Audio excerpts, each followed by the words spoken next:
Sound.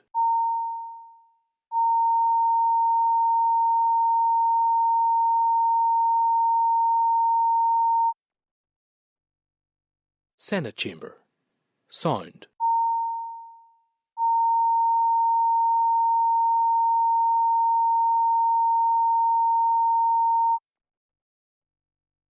Senate Chamber. Sound.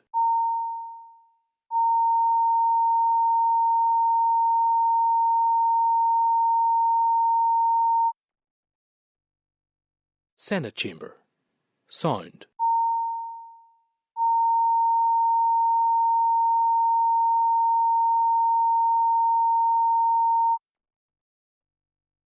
Senate Chamber. Sound.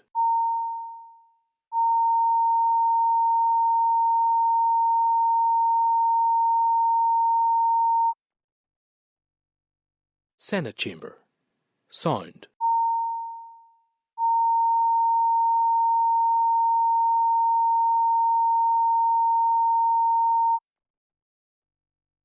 Senate Chamber. Sound.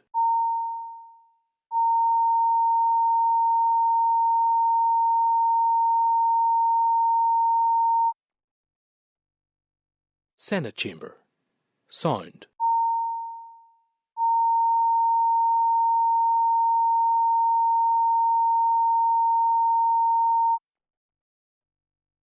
Senate Chamber. Sound.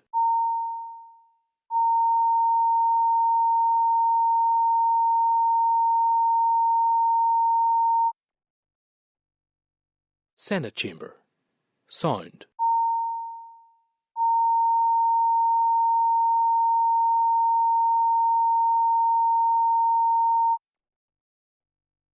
Senate Chamber. Sound.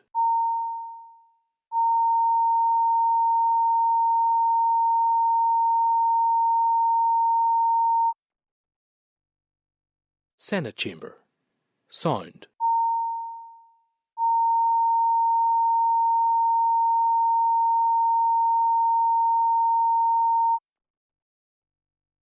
Senate Chamber. Sound.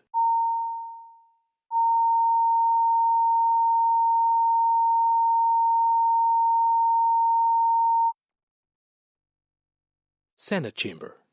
Sound.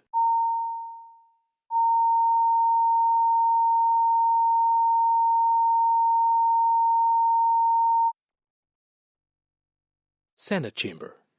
Sound.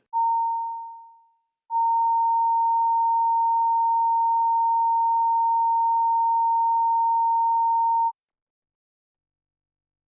Chamber. Sound.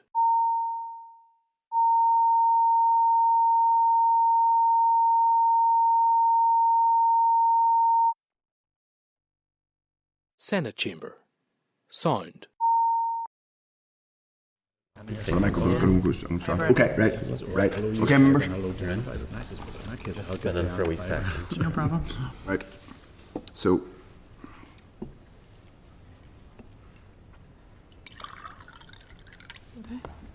We're just taking a while. Right, we're live now, Chair. okay, welcome members and the public, anybody watching, to the 68th meeting of the Committee for Finance in the 22 to 27 mandate and our final one of 2025. As always, this is going to be recorded and broadcast throughout Parliament buildings and online. So if you have a phone, put it on either silent or airplane mode, or indeed turn it off. But you are welcome to use it. Agenda item 1 is apologies. We have one apology from Dr. Steve Aiken. We have so far Gemma joining us on Zoom. We have no further apologies. We may see members as we go, because obviously we're starting a little bit early today. Agenda item 2 is a declaration of interest. So members are obliged to declare any relevant interest, financial or otherwise, at the beginning of any meeting. Does anybody have an interest they wish to declare? No? Okay, well, you can declare one as we go if you want to. Next is Chairperson's business. So 3.1 is from the House of Commons Library, and it is data on the public spending by country and region. This is page 9 of the pack. It's a useful report summary, but useful for members. It highlights basically spending per head in nations and regions. The UK figure for the North is 16,000 116, which is 19% above the UK average at 13,500. Excuse me. Worth noting that while Scotland is the next highest spend at 1,500 and at 15,000, 15,556, 563. My God, I'm not able to read numbers. It's not great for the finance chair. London follows closely behind on 15,200 and Wales at 15,100. The lowest spend is southeast of England at 12,000. So that's to note unless anybody wishes to comment on it, but it's useful background obviously in the various discussions we have. Moving on to the tabled pack, then we have something on the something from our friends at the Nevin Research Institute on the annual Donald Levin lecture. That's happening at on the 22nd of January 2026, and it's entitled "Good Jobs in a Changing World." Obviously pertinent to some of the legislation the Minister is hoping to bring through. So anybody wishing can attend that if they want. And obviously Nevin regularly give us evidence and have given us or will be giving us evidence on the Fiscal Council bill. They're writing to us. They're going to write to us. So we're kind of near the end, pretty much, of oral evidence in the Fiscal Council, Chair. Okay, grand. Agenda item 4 are the draft minutes of the meeting we held on the 3rd of December, last Wednesday. It's at page 24 of the meeting pack. If members are content, they represent a true picture of that meeting, I'll sign them. And anybody's objections, say so now. No, okay. Agenda item 5 is matters arising.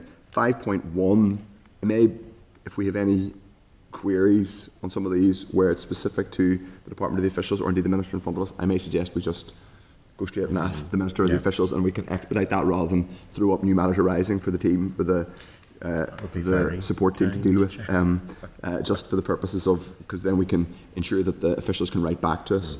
But in any case, that's page 39 of the pack, and this relates to the consultation on small business rates relief. Further to the Minister's statement on 18th November, the Minister has notified the committee that he now intends to proceed with next steps, which is to commence consultation on adjustments to the small business rate relief scheme. The consultation sets out 4 potential policy options which could inform the final design of any revised small business rates relief provision. The consultation opened on the 4th of December, that's last Thursday, and will run for 8 weeks, closing on the 29th of January 2026. So obviously we can ask the Minister and officials on that later and ask for further detail if we wish, but anyone can come in if they want. But the next agenda item is 3 queries relating to that we got back from the DALO relating to our meeting on the 26th of November.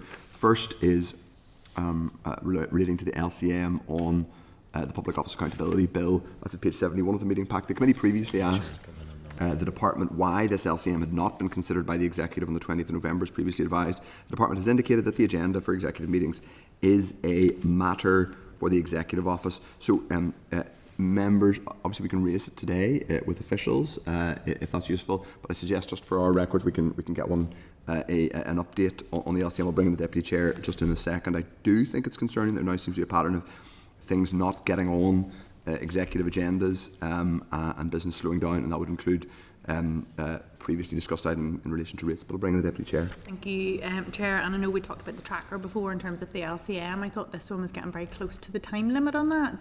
Do you have that date? Just wanted to check. No, we're actually longer than we had anticipated. There have been some slowing down at Westminster, but we are getting to a stage where we do need to go to the Executive. If it fell too far into the new year, we have a problem. We're as pretty much ready as we can be. We've had the briefings, we've started the outline of the report, but we now need confirmation what's going on. So yeah, it will be getting very close. Okay, if others are content, we'll ask that information of the Department for the record, and it may come up later on. 5.4 is a readout response from the DALO on the closure of the RHI scheme. Members, that is at page 72 of the meeting pack. The Department have commented on that bill. The committee sought that in order so we could respond to the Finance Committee's, the Economy Committee's call for evidence in the bill. The Department has indicated it is content with the bill on the basis that there had been previous executive agreement to close the scheme and that the bill itself has no financial effects. However, it is the financial effects of the regulations made under the powers set out in the bill which will need to be assessed separately. The Department also highlights that any additional funding which will be required as a result will be for the Department for Economy to identify from within existing budgets or indeed bid for additional funding in the normal way. So members, if members are content, we'll respond to the Economy Committee highlighting the response the Department has given us, but also flag the fact that they will need to make, and I think probably investigate the potential financial consequences of the regulations, not just the main text of the bill. Are members content with that? Yes? Yeah. Okay. So next is the December monitoring round, which obviously was presented to the Assembly yesterday. That's at page 73 of the pack. We previously asked about the timing and publication of the monitoring round. We have highlighted concerns about movement post-December monitoring round. That has already been discussed. Not only has been discussed, it's been brought forward. I would say it's a good thing that it was published. We may have questions about the detail of it, but we'll be able to talk about it later on today, unless anybody wishes to talk about it now. I think probably a bit. We'll have the Minister and officials very soon. The next agenda item is the DALO responses from issues that came up on the 19th of November. First of which is 5.7, which is at page 75 of the meeting pack. We had asked the department to give us a timeline for the changes to rating policy as outlined in the ministerial statement on the 28th of November. Updates are provided in relation to the small business rate relief, indicating the changes will be brought forward within a timescale that will facilitate the delivery of changes for the 26 to 27 rating year. We may want to investigate that further. I think that's questionable whether that is, because if political agreement doesn't exist yet for that to happen and a consultation is running until the end of January, I think that is optimistic, but perhaps technically feasible, but from the perspective of those delivering the policy and producing the bills, but I'm not sure whether it's practically realistic. We will find out when it may come up in our discussion today. The Department also highlights that executive agreement would need to be obtained for increasing rating liability for empty commercial properties, but there will need to be a reasonable lead-in time for this policy change, and decisions on timing will be for the executive. In relation to the Business Growth Accelerator, there would need to be a full consultation in the new year, and executive agreement and legislation will be required to implement. So that's to note at this stage. The next is a DALO rate response in relation to an oral briefing with the Permanent Secretary. The committee requested more information on designated officers and departments. That's at page 77. It came up, we asked about the Code of Ethics, and the department was due to go away and come back to us on matters relating to the Code of Ethics and designated officers in departments. The department's provided a copy of the Raising Concern Policy Framework. Raising Concern Policy Framework and the Civil Service Commissioner's guidance on raising a concern under the next Code of Ethics. The Department has also highlighted that the minutes of designated officer meetings are published. There's a web page screenshot provided, and the role is, and they explain how the role is publicised on the intranet through departmental policies. For the public, online searches will point to departmental web pages as well as a specific web page raising concerns, and there is a link to this on the NI Direct website. So this is to note, but I'll just raise it at this stage, and I'll ensure it's shared with the committee staff for others in the committee to see. I had submitted a question to the Finance Minister just to clarify what his department was doing in terms of impartiality and upholding the Code of Ethics. He did give me a relatively detailed response, in fairness to the department and him. I think that's useful because it does establish definitively that it is for the Finance Department. It is the Finance Department that oversees the next Code of Ethics, and that's obviously, I think, important for us. So I'll make sure colleagues have that. Unless anybody else wants to come in. Okay. The next DALO response relates to a meeting all the way back on the 8th of October. The department has provided a response to us. So it's at page 132 of the pack. The committee had previously asked the department if the Aligning Spending with Priorities report will act as a quote live dashboard for a live dashboard in order to be which would be updated as the budget cycle progresses. The department, and if there was any role for the Fiscal Council, the department has indicated there is more work required to refine and improve the data, and also develop it further in order to build connections between the budget and PFG outcomes. Officials are currently exploring how this could be achieved, but it's a longer term thing. It'll take time and resource to implement and is likely to be determined by the Integrate programme timeframe. Officials will also be engaging with the Fiscal Council to seek their feedback on the report and discuss potential areas for future developments and improvements. So it's a long-term thing, like lots of other things, but anyway. Unless anybody wishes to come in on that. 5.11 is the Growth Mission Fund. That's at page 175. The Economy Committee has written to the Department of Finance seeking clarity on relevant bids. Seeking clarity on relevant bids for the Department for the Economy under the Growth Mission Fund and or the Local Growth Fund, which we've talked a lot about. Which is obviously a successor to the successor for EU funds. Lots of concerns about the way it's designed and being implemented locally. This committee has been copied into the correspondence and can expect to be copied into the reply in due course. And if anybody wishes to come in on that, no, okay. Well, I may also come up with the Minister. Yeah, we'll just go and do correspondence now because we're ahead of schedule, characteristically, which is page 13. So. Agenda item 10, as we said, is correspondence. First is 10.1, and that comes from the Communities Committee, who have written to us in relation to ring fencing rates support, the rates support grant. It's at page 235 of the meeting pack. The Communities Committee has written to the Department of Finance urging it to ring fence the rates support grant in future budgets. The committee is copied into our committee is copied into correspondence, and we get copied into any response. Okay. 10.2 is the rates.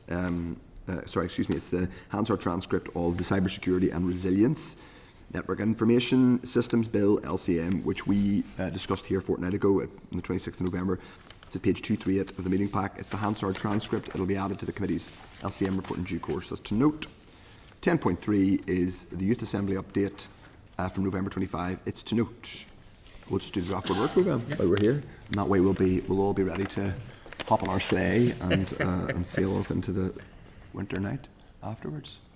So, members, the draft work programme is at page 259 of the meeting pack.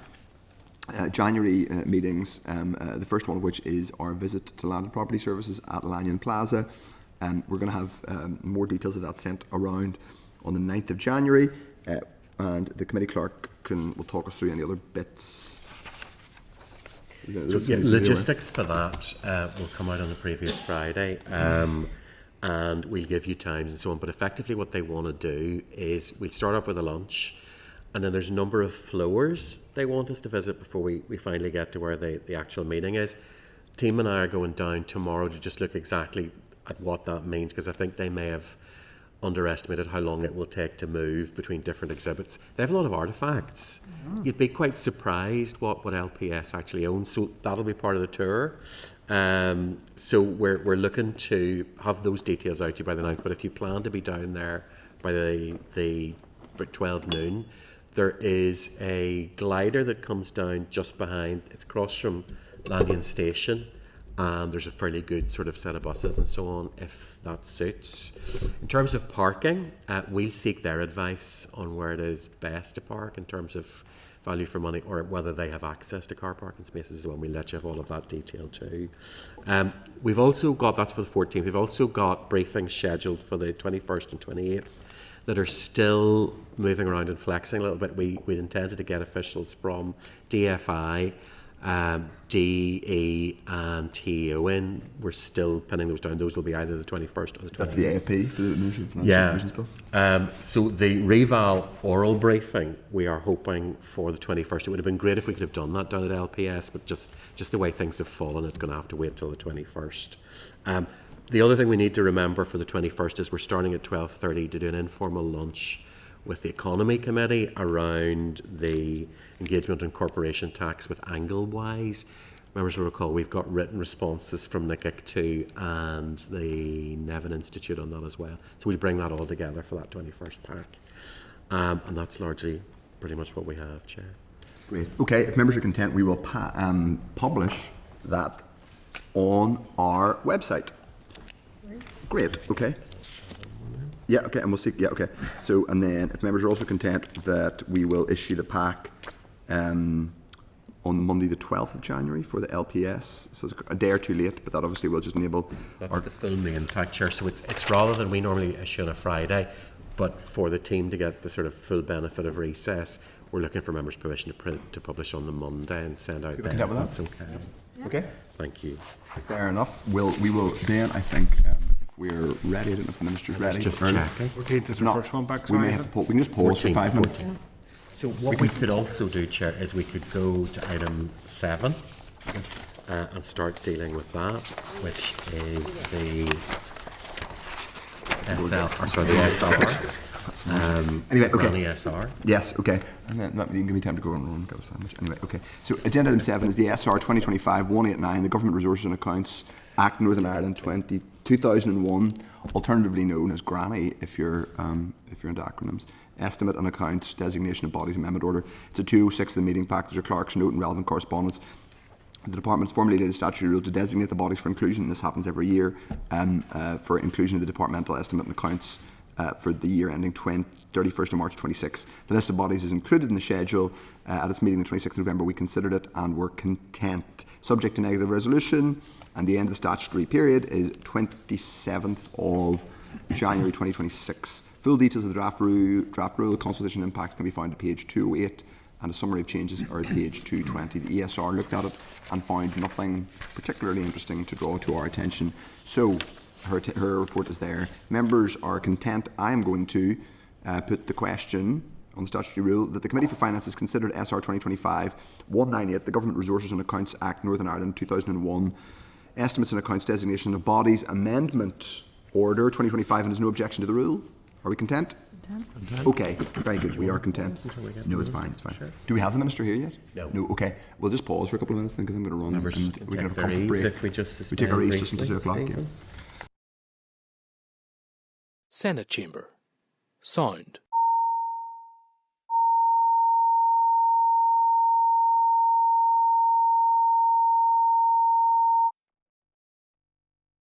Senate Chamber. Sound.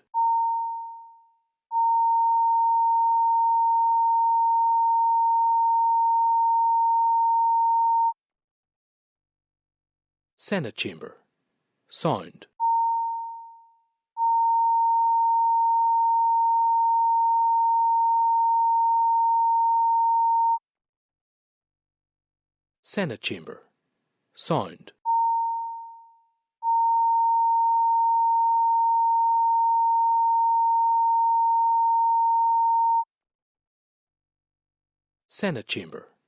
Sound.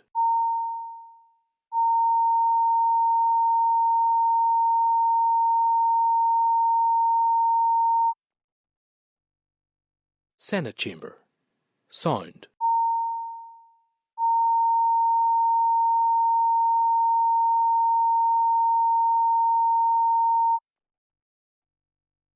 Senate Chamber. Sound.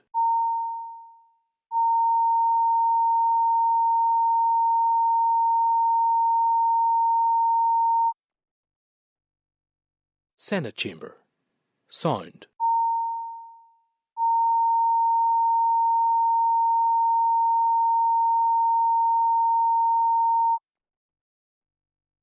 Senate Chamber. Sound.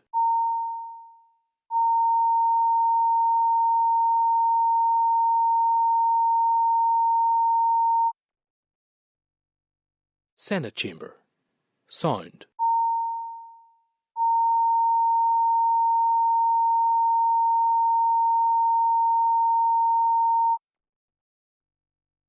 Senate Chamber. Sound. Senate Chamber. Sound. Senate Chamber. Sound. Senate Chamber. Sound.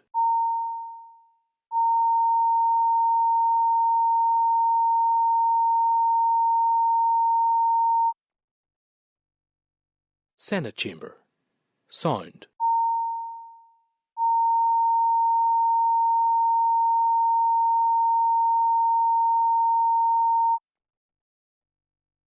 Senate Chamber. Sound.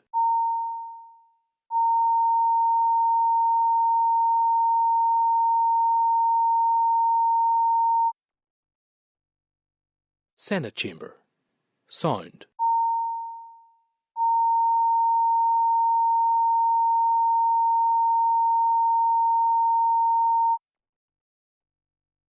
Senate Chamber.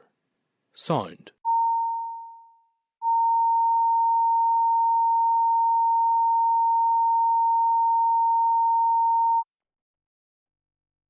Senate Chamber. Sound.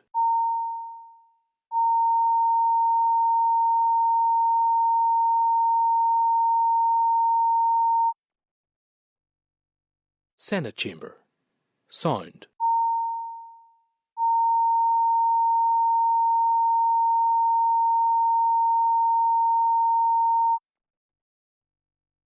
Senate Chamber. Sound.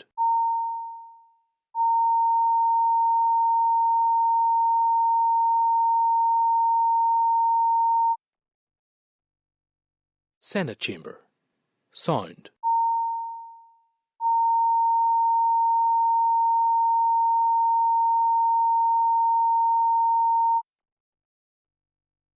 Senate Chamber. Sound.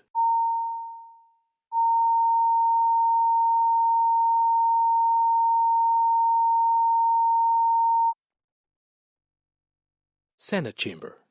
Sound.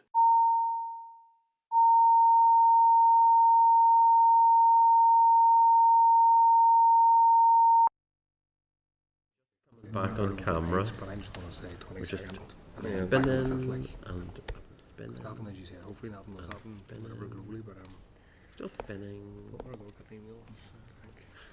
How long does that take? There we go. We're back in. Hello, Chair, Minister. We're back in. We're back. I've just had to cram a sandwich into my mouth in extreme, very quick pace, which will, in That could spirit, have been a secret, Chair. in spirit of Christmas, eating food quickly and, okay, giving yourself indigestion. Right. So I was criminal. Back? Yes. That's We us, are we're back, okay. in, Chair. So, welcome. We have the Minister, the Permanent Secretary, Neil Gibson, and Joanne McBurney. This is now, because we've got through everything else, pretty much the last item of business, and most important. So we're very pleased to have the Finance Minister with us and made time for us. It's very welcome, and obviously lots to talk about. Just to say, members, just to sort of discipline our time and create a bit of structure, we're just going to split the briefing into two, and hopefully for the purposes of coherence for the Minister, his officials, we'll do monitoring round and budget. So the monitoring round we had yesterday, multi-year budget stuff. Now obviously there'll be overlap. We'll do that in the first round of questions. I'll limit people to a few questions, obviously initial questions and a few follow-ups, or a couple of follow-ups, and then we'll go back and have the opportunity to answer other questions, just so we're not bombarding in a slightly incoherent way, and that'll give, I think, the Minister, Neil and Joanne, the ability to answer things in a structured way. So, members, at page 179 of the pack, and yes, I presume everyone's content for Hansard to provide a transcript. Any objections to that? So, at page 179 of the pack, there's a clerk's memo on this oral briefing with the Minister, and we also have the oral statement from yesterday on the December monitoring round, the oral statement on the autumn budget 2025. And I should have said, obviously, that will be included in our first round of questions, anything arising out of the UK budget. That's at page 182. The Department of Finance's monitoring round position paper at page 195, and the oral statement from the Minister on the strategic roadmap at page 198. So, welcome, John O'Dowd, Finance Minister. We very much appreciate having you here today and you making time. We also have Neil Gibson, who's Permanent Secretary of the Department of Finance, and Joanne McBurney, who is Deputy Secretary in the Public Spending Group and a frequent attendant at this committee. We welcome you all, and hopefully we'll have a useful session today. No dark clouds outside, Minister, and I intend to hopefully... brightened up. Indeed, absolutely. We intend to shine a light, positive or just light generally on the public finances, and then and there's lots to talk about, so thank you for your time. So we obviously welcome an opening statement, and then members indicate if you wish to ask a question of the Minister. Okay, thank you very much, Chair, and thank you to the Deputy Chair and members of the committee for inviting me along today. As you've said, there are several areas we want to cover, and I thought it would be helpful to cover some of these in my opening remarks. I'll begin in relation to the December monitoring round. I was pleased to secure executive agreement yesterday for the £104 million towards pay awards for our healthcare workers, police, teachers and infrastructure workers, demonstrating the priority executive attaches to these workers. The Justice Minister has confirmed she will now be able to fund this year's policy pay uplift in full. The ministerial direction agreed by the executive for health worker pay priority will also ensure that there is no delay in the implementation of this award to health workers. I have asked all ministers to endeavour to find further efficiencies to help fund the pressures facing departments. I have also committed that should any further borne consequentials arise from the Westminster estimates in January, I will move quickly to bring recommendations to the executive to allocate this funding towards these costs. In regards to capital, significant allocations were made, as members will be aware, of £160 million. This included meeting £29.8 million bid in line with our commitment to build more social and affordable homes. This investment and others announced yesterday will be a huge boost to the construction industry and indeed the local economy by sustaining and creating jobs. Capital allocations will also see further investment in our schools estate, education, colleges and higher education institutions, as well as funding in water, roads and rail. The committee will be aware of the forecast outturn position, and the financial situation is extremely challenging. It's likely that we are looking at a position where there will be an overspend, despite my repeated advice to departments of the need to live within their allocated budgets and of the consequences of any overspend.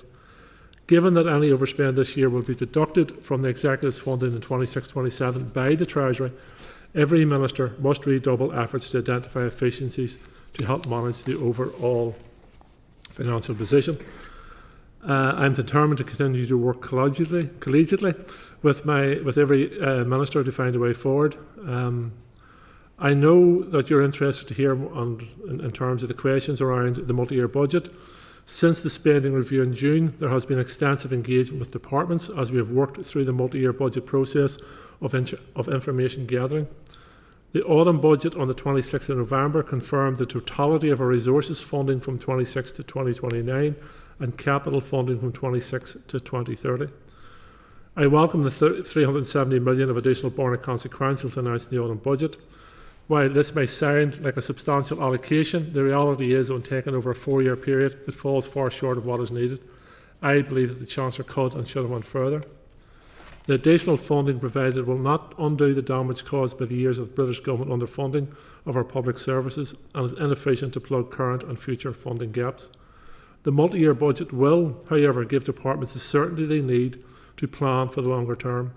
It will make much needed transformational change in the delivery of our public services, despite the Chancellor not providing the investment required in the pace to accelerate the pace of change. The multi-year budget will shape our public services for years to come. It's important that we are honest about the scale of the challenges facing us. I have said it many times. With demand for services outpacing funding available, continuing to do as we have always done is not an option. Transformation and innovation are essential. I know that change is difficult, but we have to do things differently if we are to change our public services for the better. The COVID-19 pandemic has fundamentally changed how we use our government estate. My department is currently progressing an ambitious office estate strategy aimed at reducing the in-scope civil service office accommodation footprint by approximately 40% by 2028. We have divested from 17 properties from the civil service estate. This will result in an annual rate and rental savings of the region of £3.7 million per annum, as well as reducing maintenance costs and energy consumption. My department is also progressing the sale of 3 surplus office properties in Belfast, Clarence Court, 34 College Street and Fermanagh House. The intention is to dispose of these assets at pace to reduce the operating costs, reduce the department's carbon footprint and generate additional capital funding for allocation to departments.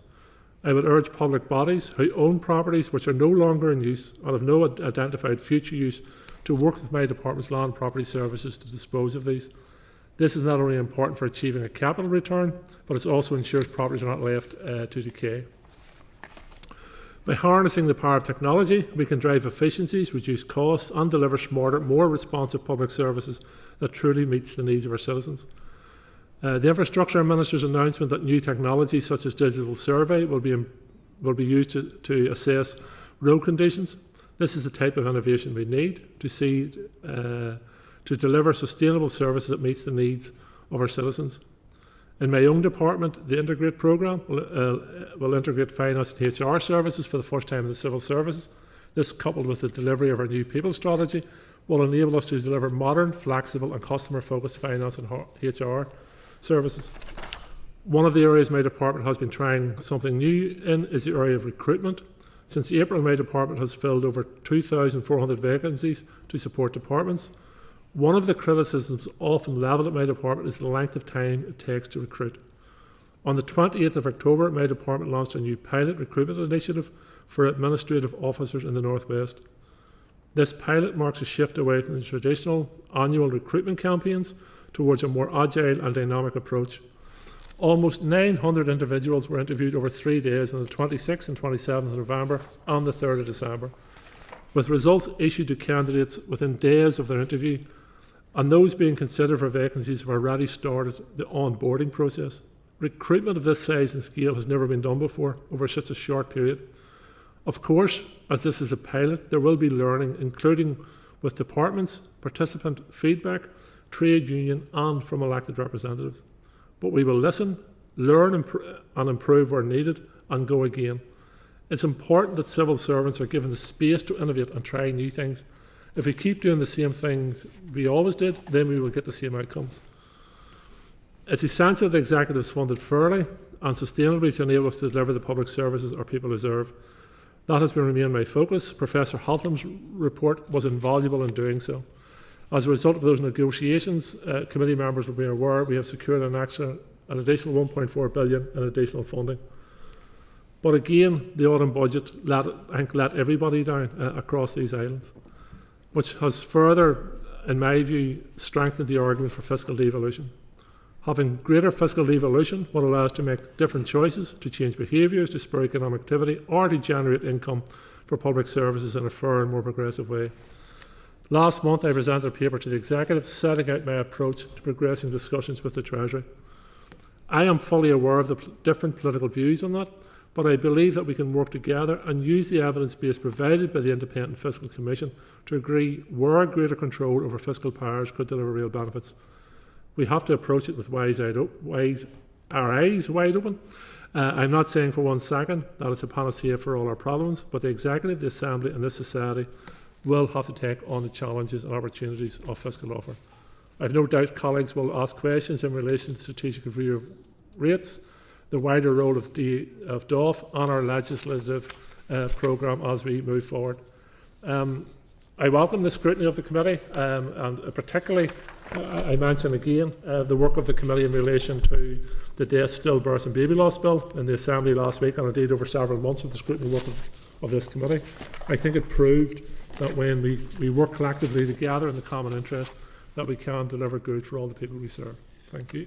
Okay, thank you, Minister. I think we'd all share that view in relation to the bill, and obviously we were very keen that baby loss certificates are in there, and we appreciate working with you on it.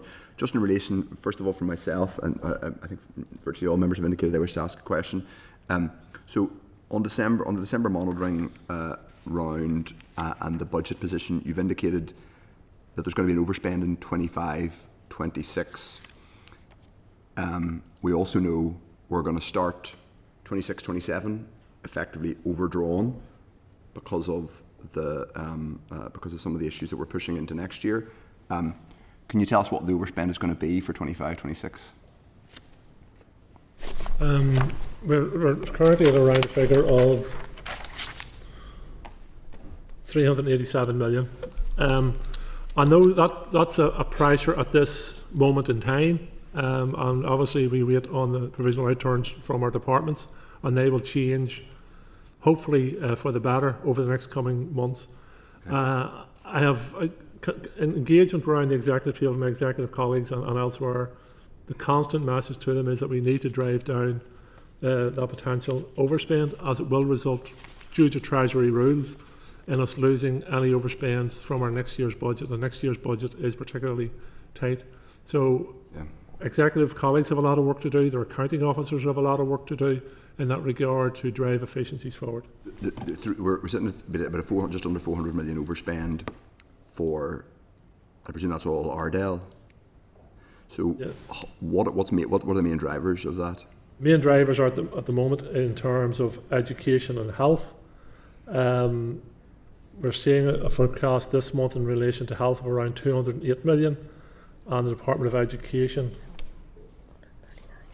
Sorry, apologies. Health is 139.4, and Department of Education is 247. Is that all pay? Not all pay, no. The departments will forecasting overspends for a variety of reasons. A significant chunk of it is pay, but it will not be all pay. And then, so it's just on 400. I suppose they will see most of that as inescapable, I presume. And I guess my question is, how realistic is it that that gets managed down? If those departments are saying to you, this is inescapable, and we have to spend it, and you've already said, I suppose, to health, and this is something I agree with, use the money for pay, for the pay increase. What realistically do we think they're going to be able to do to manage those overspends? Well, I can't micromanage each of the departments, and nor is it my role to micromanage each of the departments. And ministers and their accounting officers will know better than me the areas in which they can bear down on in terms of seeking efficiencies. So it's up to those individual ministers to continue to engage directly with their spending areas. I encourage all ministers to engage with my team as well, and use the skills and assets within my team as well to assist them in driving down costs and ensuring their efficiencies in the system. All departments, like my department, you could argue, is mainly people-based, so there's huge inescapable costs in that. But we're coming in on budget. Yeah. Now, I accept that in health and education, they're literally on the front line. They're in the classroom, they're in the hospital or the care centre, wherever it may be. But decisions have to be made at ministerial level and local level as to how they live within budget. I suppose my question is, you guys collectively must have a view where that overspend can be managed down before we're now in 3 months from the end of the financial year, and rather than kind of imploring finance directors and ministers to live within their means, do you have a specific view where they should live within their means and which things should be managed down? Well, no. There's no point. The executive is made up of individual ministers who have responsibility for their departments, and they have to take the responsibility on of living within their budgets. It's their role and responsibility. I doubt if there's many around this table who want me to take on more powers. If people want to give me more powers, I probably actually do, but in fiscal devolution, there may be a difference of opinion around the table in that matter. But I think the ministers around the table are the best people to manage their departments. Their accounting officers should be working hand in glove with their ministers in relation to their budgetary responsibilities. They know their departments better than anyone. Yeah. So it's up to them to manage their budgets. All that understood, but you are also the finance minister, and you obviously gave the monitoring round yesterday, and you're ultimately responsible for going to the Treasury and saying, I'm sorry, we're now going to be effectively sort of 400 million overdrawn at the end of this financial year. And is that 400 million? So just hypothetically, say it's not managed down, it then has to come off the block in 26-27. In addition to that, we will have the pay pressures that we have already agreed. Health has already said, effectively, we've already said to health, you can effectively have about 100 million overdraft. You can start with, I'm trying to simplify this, but you can start behind, as it were, but in order to absorb that pay pressure. So we add on an extra 100 million for health. We heard today from the finance minister that the executive had agreed that the data breach, 120 million or thereabouts, would also be met next year. So that leaves us in getting on for 600 million, and I'm probably missing things out, sort of pressure before 26-27 starts. Well, the projected overspend at this stage is 387 million. Okay, and that's down from last month. I was said it is up to ministers and their accounting officers to manage their departments. Okay. I may have views as to where prices should be met or what is a priority in each department, but that's not my role. You're not going to tell us what they are? It's not my role. I'm not the referee, or I'm not the VAR in terms of genuinely think I'm not being cheeky. I genuinely surprised by that. I don't think you are being cheeky in relation to this. I'm outlining my role. Like everybody around this table, I have obviously political views and views as to where priorities rest. But it's not my role to go to the sideline and watch a replay and say, well, I think this is what should have happened. I totally get that, but I mean, I suppose, you, as Finance Minister, you'll have said, and you'll have put out social media saying, I have allocated as Finance Minister 300 million for public services, but I suppose sometimes people will say, well, if you're allocating 300 million for public services, or taking, one might argue, the credit for that, aren't you also responsible for managing the pressures? Just on that particular pressure, which is one for next year, the Justice Minister saying today that the Executive agreed yesterday to fund the data breach payments, and lots of PSNI officers will be pleased to hear that. Is that your understanding? I've heard reports of what the Finance or the Justice Minister said today. I haven't heard the media interview. I'm not in a position to discuss executive business. It is quite clear that the Executive is going to have to deal with the data breach payments. Fortunately, the data breach should never have happened. The proper processes and protocols should have been in place within the PSNI to ensure that data breach never happened, and didn't place the added pressures and concern on officers and civilian staff. But in terms of where we're at this stage, my understanding is that those cost pressures will not crystallise until the next financial year. In 27, 28? 26, 27 financial year. So therefore, I think it's only right and proper that when the Executive is sitting down planning its 3-year budget, that they take that into account, and they're going to have to deal with it. Are you? So I mean, I can tell you, I don't think it requires me to give you the verbatim of what was said on a radio program that I happen not to listen to, but the specific, I think, comment was that the Executive had agreed to fund this next year. Is that not your understanding? I'm not going to get into discussions what did or didn't take place around the Executive table. That's not a no, but it's not a yes either. So you're not confirming what the Justice Minister said, but you're not disputing it either. I'm not in a position to discuss what happened around the Executive table. She not have said? Should she not have told the media what was discussed? Again, I'm not the referee. You're being monkish. I have one final question from me before I move on to others. The capital spend. Joanne McBurney might know this because she's a good head for history. We had a 250 million capital underspend in December monitoring. I've looked back at other ones. I can't see ever a bigger underspend in capital at this stage in the January monitoring. Am I wrong? Well, I honestly can't remember. This isn't January monitoring is one of the things I would say. It's a combination of October and January monitoring. So if you added the two together in previous years, you would probably find similar numbers. The other thing to remember is that a bulk of this relating to the A5 is due to the legal challenges and the ongoing legal challenges, and not all of it was money to be reallocated. Some of it is money that will be reprofiled from the Irish government. Yes, that's true. It's about 45 million from the Irish government, but a good chunk of it will have to be spent. One final one for me. Are you confident that it's going to be spent by the end of the financial year? That all the capital can be spent? Well, it's been allocated on the basis that departments have reported back to us that they can spend it. That's the basis upon which it's being allocated. We have made it clear to all departments that they should continually monitor their capital spend. If there is slippages, they should report those slippages to us immediately, because there are other departments out there who can spend more capital in this financial year. Fingers crossed, lots of potholes to fill. We're going to start with the Deputy Chair, and obviously members do keep it disciplined to budgetary matters, because we'll have the opportunity to come back to broader things after that. Thank you, Chair, and thank you, Minister. Joanne and Neil, it's great to have you here. Minister, we appreciate in Finance Committee getting the monthly outturn reports coming through, and obviously that's coming through to your officials and to you as Minister as well. So whenever there has been monitoring, much has been said as if the position that we're in now is so surprising to people, but actually it's been coming through.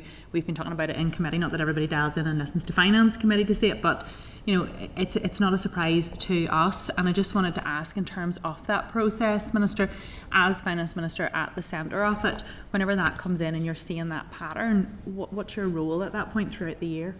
My role throughout the year is to engage with executive colleagues to ensure that they're aware of their responsibilities to live within budget. And my accounting officer and my senior finance team will also engage at their respective levels and around that. There's a difference between being surprised at, and I'm not surprised at the projected overspend. I'm surprised that departments, and some departments, didn't take action sooner. And perhaps in relation to that, there has been a tendency in previous years to rely on monitoring rounds. And last year we had quite a significant autumn budget and announcement in the autumn budget, which brought quite significant amounts of funding to the executive. But I've been quite clear from day one when the budget has been passed. At no stage have I been expecting a significant barring consequences coming from Westminster in this financial year.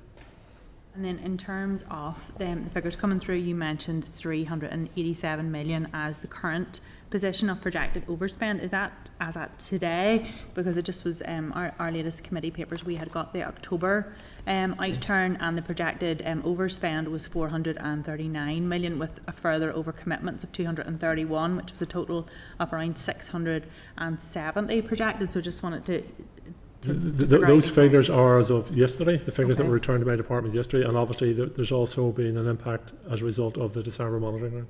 Okay, thank you. And whenever we see these coming through in the new year, that will be helpful. And you talk about January fiscal event. Can you give us any more detail of what you expect that to be? Well, it's the Westminster supplementaries. They're tidying up their accounts, for want of a better term, I suppose, at the end, as they head towards the end of their financial year as well. And it's expected there will be small amounts of funding available as a result of barring consequences to the executive. It's not going to be a major statement. It's a routine exercise within the Westminster fiscal programme, but there will be, I suspect, small amounts of money available to the department or to the executive. And Minister, if I may add to that, it's also a responsibility for us, as Minister has indicated, for accounting officers to keep trying where they can to see if there are any savings.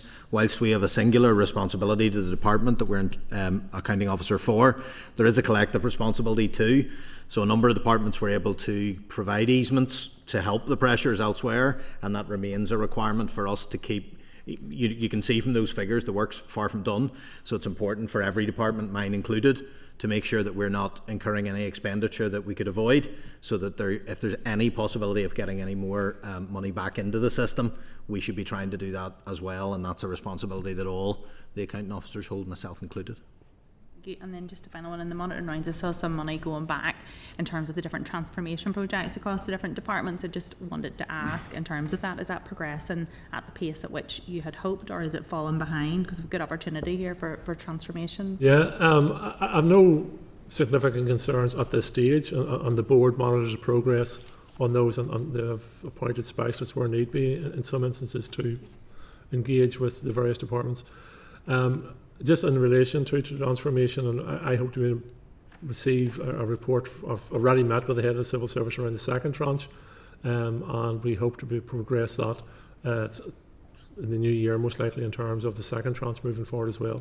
So I've no significant concerns at this stage. The nature of them all being transformative, a little bit unusual, maybe trying something different. It's not surprising. Maybe the profiling has moved out a little bit. Some of them depend on recruitment, which has its own challenges in terms of getting the right people. So we were expecting a little bit of profiling. And that's how we should think about transformation, and the funding's allocated over a number of years. So we expected a little bit, but the Transformation Board will, in addition to providing information on the fresh tranche of bids, will also provide a sort of annual report on how these things are doing. One of the ideas of the transformation funding is to be quite agile, and therefore if funding isn't working or whatever we're trying isn't, it could be redeployed. So we'll be getting an annual report. I'm not sure the timing, but springtime next year, and then that will be useful feedback on how the projects are doing. Okay, Gemma is next. Gemma Dolan. Thank you, Chair, and thank you, Minister, and your team for coming in. I have two questions. The first one is on the multi-year budget. So how important is a multi-year budget in terms of building on the positive progress that's made to date?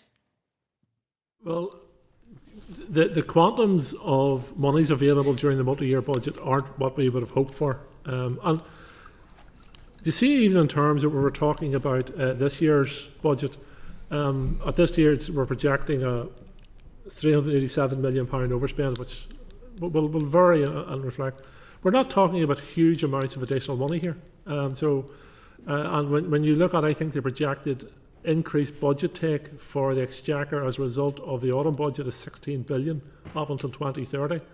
I and my executive colleagues are talking in the hundreds of millions what we need to balance services. Now, I would gladly take more than that and to improve public services, but in terms of balance where we are and give us a steady platform from which to move forward, we're talking in the hundreds of millions.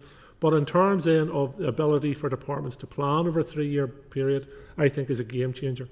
And it allows departments to think in the long term, transform. That much used term, transformation, is much easier achieved over a 3-year budget than it is on a singular year budget. And it allows for efficiencies to be found to be redirected back into frontline public services. Minister, I would add to that, I think it really gives a further tool for accounting officers to move into a more strategic space. Very often you're just trying to survive the year that you're in, and that doesn't allow you to do the sort of strategic workforce planning or the longer term estimates of what workforce you need, what income you might have. And as Minister and his predecessor had set out, we try to think about pay at the beginning of that cycle so that you know what your pay implications, a proper strategic approach to planning all of your budgets. And I think that's a real opportunity that we haven't had in front of us, where we've always been trying to just survive this year. If you need to start a legislative programme of work, if you need to start a workforce restructuring, you've got a runway to do that. So it's certainly, for me, would present a different set of opportunities as an accounting officer than I've had to date in this role. Thank you. Yeah, it makes sense, definitely, in terms of planning. Chair, my other questions about the local growth fund, do you want me to come back in on that?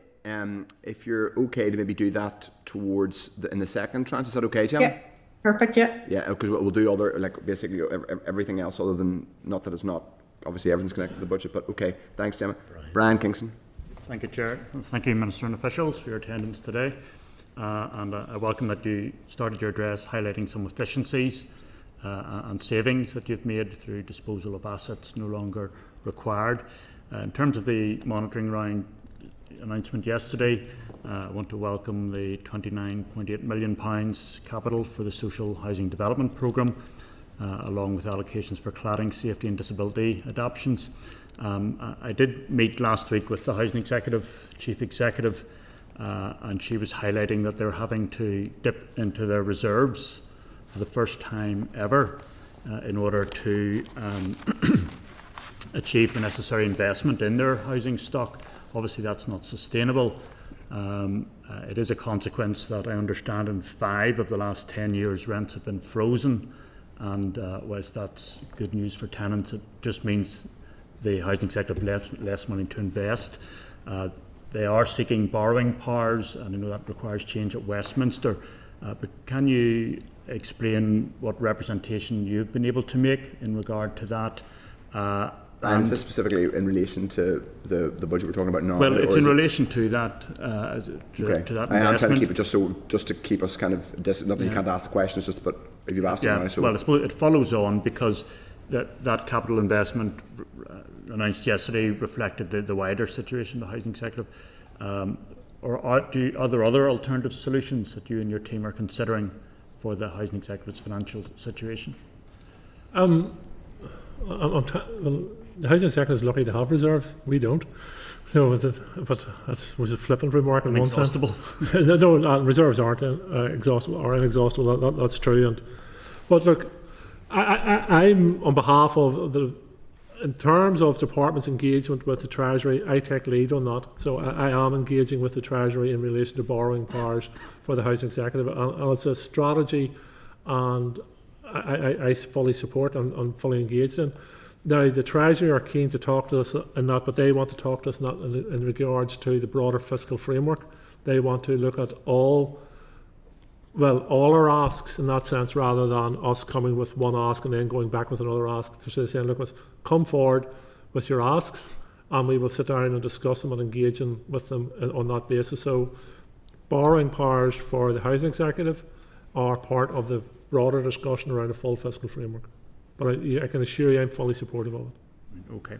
Well, specifically on the monitoring round, there were some substantial capital funds committed yesterday, and I assume those will be carrying over into the new year, such as the A5 new RVH children's and maternity hospitals, City Dale funding and Casement Park.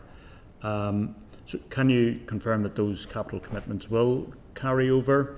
And are you or your officials concerned at the level of capital commitments which are carrying over, and how that will impact on other needs in the next financial year? When you say carry over, you mean the delays to them carrying over into the next? Well, into the new financial year, that effectively that funding's been reallocated this year.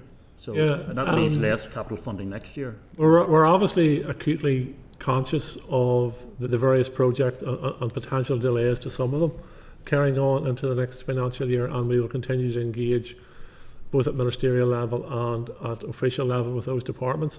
And I think we do have to try and project that into the next budget as much as possible. So, if there's court cases going on, they can be lengthy, and then awaiting on the judgment on them can take a considerable period of time as well. So we will continue to reflect on that, because as you're acutely aware, the earlier we invest capital, the more chance there is of that capital being spent. So if there is going to be continuing delays to projects, then I think it is something we have to reflect on as part of our budget preparations and when the executive finalises its budgets. Okay, I'll leave other questions for later. Great. Thank you, Brent. Okay, Owen Tennyson's next. Thank you, Chair, and thank you, Minister, for your answers so far. And just returning to that issue of overspends, there was obviously the exchange of letters between yourself and the Minister for Education, which was leaked in the media last week. I guess, first of all, it would be remiss of me not to ask, do you know who leaked those letters? Well, I'm confident they didn't come from my department. Okay. And just in terms of the substance of that correspondence, then obviously the Minister was claiming that the pressures were related to teacher pay. You had gone back and said that those pressures would have been well known and understood at the start of the year and should have been accounted for at the start of the year. I guess my question is, do you believe that there is a deliberate strategy from some ministers to play Russian roulette with pay demands by effectively front-loading other pressures, presenting pay as a pressure and a monitoring round towards the end of the year, and then effectively making it very difficult for you as Finance Minister and other ministers not to make awards on that basis to avoid making other savings? Well, I'm not going to engage directly around the leaked letters because I think it doesn't help ministers or even the discourse of politics. If you're going to write a letter and then you suspect it's going to be leaked, then it becomes a topic of this conversation, etc.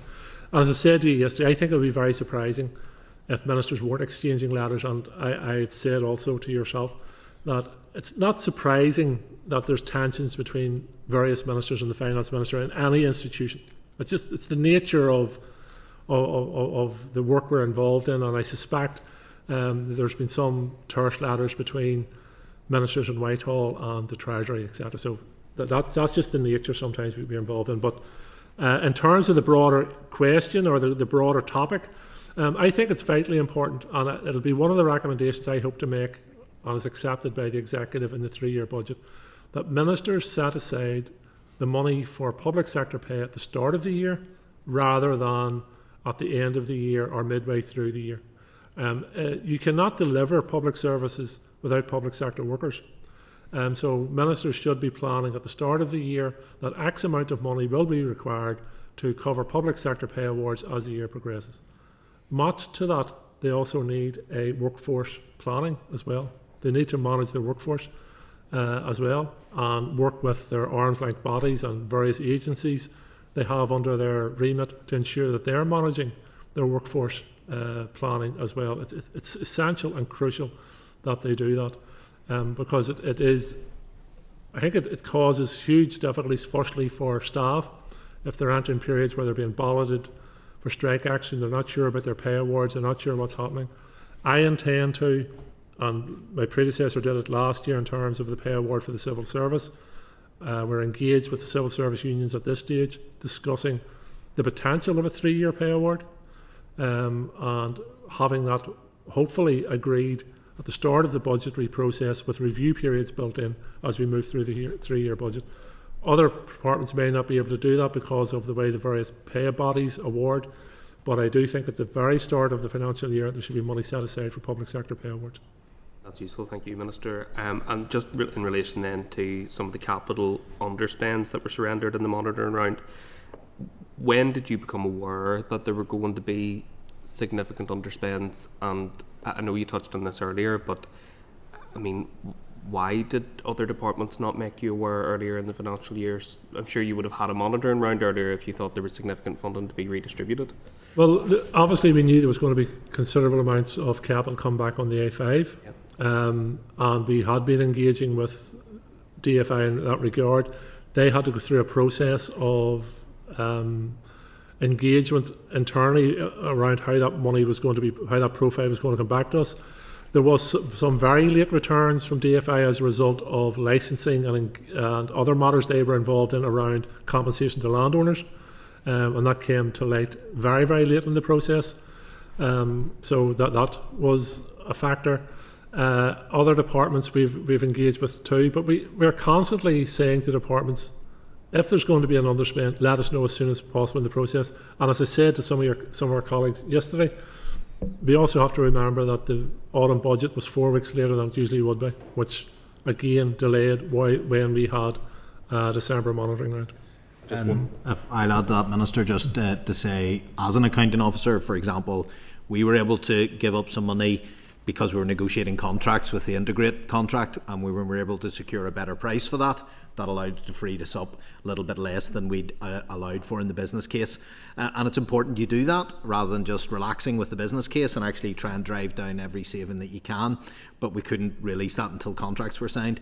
But I would say that the exhaustive list of bids that were in to spend money even at this stage shows you that, as Minister said, the A5 situation was known. Quantum might not be precise, but all departments have been gearing up to, look, if the announcement comes that there's money available, don't be shocked by that and be ready to go. And I think you saw that in the bids that came through, that many departments were ready to push go whenever that signal was sent. But a lot of them, legal, contractual, you really can't commit to that or provide that back. As members will know, even in previous years, I have given up capital before as an accounting officer on the foot of sales that then didn't materialise. So you have, even I've had my own fingers burnt slightly in trying to get ahead of maybe the contractual position. So certainly that gives maybe a personal reflection on how it affected this department. No, that's helpful. One more, if I may, Chair. Just in the context, as the Chair has outlined himself, obviously of 400 million overspend as we enter the first year of the multi-year budget, then pay awards in year are going to add to that. Is it not time that we looked at zero-based budgeting exercise in at least some of the departments as we head into that multi-year cycle? The departments can do that individually in terms of starting a zero budgeting programme. I think it will come. It's not maybe perhaps, I'm not suggesting you're saying it's easy, but I don't think it'll be as easy a process as others may think it would be. It can cause significant transformational issues in a very rapid way, and I think if we are going to have transformation, it's probably done in a planned and phased way rather than a sudden shock to some of the systems. But departments are perfectly at liberty to start on a zero base and work from there. Just to push back on that slightly, I mean, the incremental system that we have means that surely the bids that arrive with your department are not necessarily a full picture of the value of the spending that's happening within the baseline of those departments' budgets. So how are you confident that those allocations are the best use of public money at a constrained time? It goes back to my conversations earlier with the Chair. It's up to ministers and their accounting officers to ensure that the public purse is getting value for money, and that the budget requests they're making to me and then which then follows on to the executive are delivering to the programme for government objectives, and also in terms of accountancy rules and value for money.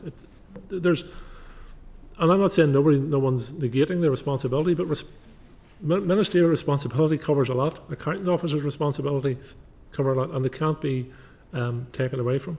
I would add to that, the accounting officer responsibility is significant here, and there is work that we are doing, and I'm sure we'll talk about it later, workforce modelling, planning, there's benchmarking you can do, so making sure that each function that you carry out, though each department's distinct, is done as efficiently and effectively, and that you're learning from other departments. So there's work going on at the PermSec table or the accounting officer table, because ultimately the ministers have to be given the evidence to decide upon, and we need to be digging into everything that we deliver and asking, is that the most efficient, is that the most effective, the most joined up way to do it? And we have to put the material in the minister's hands to make those decisions. So there is a lot of work, and I'm sure we'll touch on it later, around workforce planning and other things that can help you with that. Okay. Thank you, Chair. I would just say, in terms of accounting officer responsibility, given we are looking at currently a 400 million overspend in Ardell and a 250 million underspend in capital, I think people will be asking questions about the broader piece, but we can come on to that. Jerry Carroll. Thanks very much. 2 questions. Overspends, Minister. I mean, obviously the example often used is households, and you have to operate a budget and a financial system as a household, but I don't think it's truly accurate, because obviously most houses and households are in debt, unfortunately rising levels of debt with mortgages and everything else. As a general rule, do you think when it comes to the choice of funding services, funding jobs or overspending, so if they don't overspend, Ministers, jobs and services, as you said, there's no public sector without public sector workers. As a general rule, do you think it's better to be overspending to protect those services? Well, you're not actually protecting the services, because the rules under which we operate means that the Treasury is going to take that money off us next year, which adds further pressure on the budget next year on the public services and the workers who are delivering them and the general public who are accessing them. So it isn't that easy an equation. I think the better way forward is that ministers and others reassure themselves that the money they're investing in public services is being used in the most efficient and effective way to deliver those public services, and start from that rather than working on the equation, sure, we'll overspend and then we'll just deal with it at a later stage. I'm not suggesting any minister is doing that, by the way, or any other or accounting officer is doing that, but it's better to look for efficiencies in the system, how you can do and improve services rather than overspending and placing pressure on the next year's delivery of those services. I think I may know the answer, but I'll ask it anyway. Would you therefore say that the Health Minister isn't protecting services because obviously he has an overspend? No, I'm not suggesting he or any other minister isn't protecting services. What I'm saying is that if you overspend, Treasury will take the money off us next year, and you're placing extra pressure on your workers and the public who are accessing it. Let's ensure, and well, let's start off with the principle of this. The executive budget, the executive is underfunded. Let's start off from that point. Okay, it's underfunded by the British government. It has been for at least since 2008, since the economic crash. And I was reading an article recently that public expenditure has only increased, I think, around 3.4% or something in this last 14 years. So let's put it in that context. But in terms of what we can do and how we manage our processes is ministers are striving to do their best. There's consequences to every decision you make. If you end up with an overspend, there's a consequence to that. Yep. I agree with on the underfunding. Minister, I think it's some tens of billions were effectively withdrawn from the north since 2010. It could be more. So great that I disagree on the overspend stuff, but that's fine. Just the other question, Minister. I think I picked up rightly yesterday. Did you announce 6 million extra for Irish medium? Is that education? So was that capital? Sorry, just a bit more detail on that. It was capital. I think it's 3 million directly towards Irish medium education, and then 3 million into Intivus. So for a variety of capital issues, I don't have the full details in front of me, Jerry. Is that for rebuilds or? It'll be, I don't think we can supply the information to the committee at a later stage, but the capital is towards Irish medium education for facilities. Yeah. So probably not rebuilds, just kind of adapt. We got it there. Yeah. So the 3 million for Intivus and Gaelscoil Aptia, the Trust Fund for Irish Medium Education, which will support the development and sustainability of Irish medium schools and preschools. 3 million for the accommodation fund managed by Intivus again, which will also help address some of the significant capital requirements within the Irish medium sector, which I would assume is relation to builds. Yeah, and maybe more detail on that. That's thanks for that. We may have to ask education for that, I would say. But yeah, thank you. Okay, hi Harvey. Thank you, Chair. Minister, good to see you. And you mentioned in your opening remarks the digital technology for roads monitoring. Have you estimated the cost for this? No, it'll be up to the Minister for DFI. I use as an example where a department, I'm very familiar with the Department of DFI, has significant financial challenges, and obviously there's quite significant public concern about the state of our roads, where they have decided to do things differently, where they've looked at the problem. They have, instead of simply saying, well, hands up, we don't have enough money to do anything about this, they've said, well, how can we do something differently? And they're bringing forward technology to monitor the roads and assess the roads and how they deliver then the service to repair those roads. I use it as an example where departments can use technology to do things differently in a constrained period of budgetary finances. Right, okay, Deirdre Hargett. Yeah, no, thanks very much, John, and Neil and Joanne as well. John, you'd mentioned, and there's been a lot of discourse, obviously, on the airwaves and in the Assembly as well around the budget, around fiscal and around revenue raising. But I think not enough focus, as you say, that the Executive primarily is underfunded. And looking at the financial setup from Westminster, i.e. the block grant. And obviously we have an interim fiscal framework which has increased relative need, which is a positive.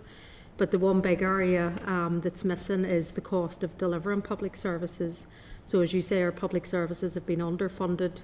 They've been stripped out as a result of austerity. There hasn't been the uplift that, even though the British Secretary of State likes to try and articulate that there is, but there hasn't been. So it's just around any discussion within the Executive. I mean, there was good, I suppose, unity on this issue last year, in fairness, even the opposition as well, in terms of letters and bringing pressure on Westminster, because I think they're trying to create a narrative out there that, you know, we're providing all of this funding, when in reality they're not. When you look at the cost of delivering public services here, I mean, we've seen a report earlier in the committee pack around public spending by region, and it nearly looks like the people here per head of population are, you know, getting a windfall of cash, when in reality that's not the case when it costs more to deliver public services. So I'm just wondering what work through the department, but primarily all of the Executive parties coming together to try and push back on that type of narrative that's out there. Yeah, I think that, as you refer to, there was very good work done in relation to the Professor Haltham's report and on the lead up to the spending review in June. The Executive and others were united in that approach to the British Government around proper funding for this place. And there were huge strides made there. We are now being, we're getting a fair share of the cake, and I always say the cake is too small though. We need a bigger cake to slice up rather than the size of the cake we have now. We are continuing to engage with the Treasury around the outworkings of the Haltham report, particularly in relation to fiscal devolution. I'm of the view that the next step forward for this Executive is further fiscal devolution, where we have further powers at our hand to use when and how we agree is the best place to develop our economy, support workers and families, and support our public services. I think that's the next step forward. Now, there's differences of opinion around that. Perhaps unsurprisingly, there's differences of opinions around it. But I do think it's a conversation and a debate that needs to be had.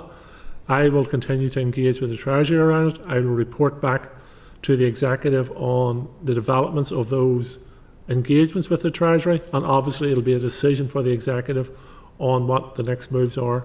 But I do think, and there's a debate within sections of the media and commentators around these matters now, which I think is useful, largely useful.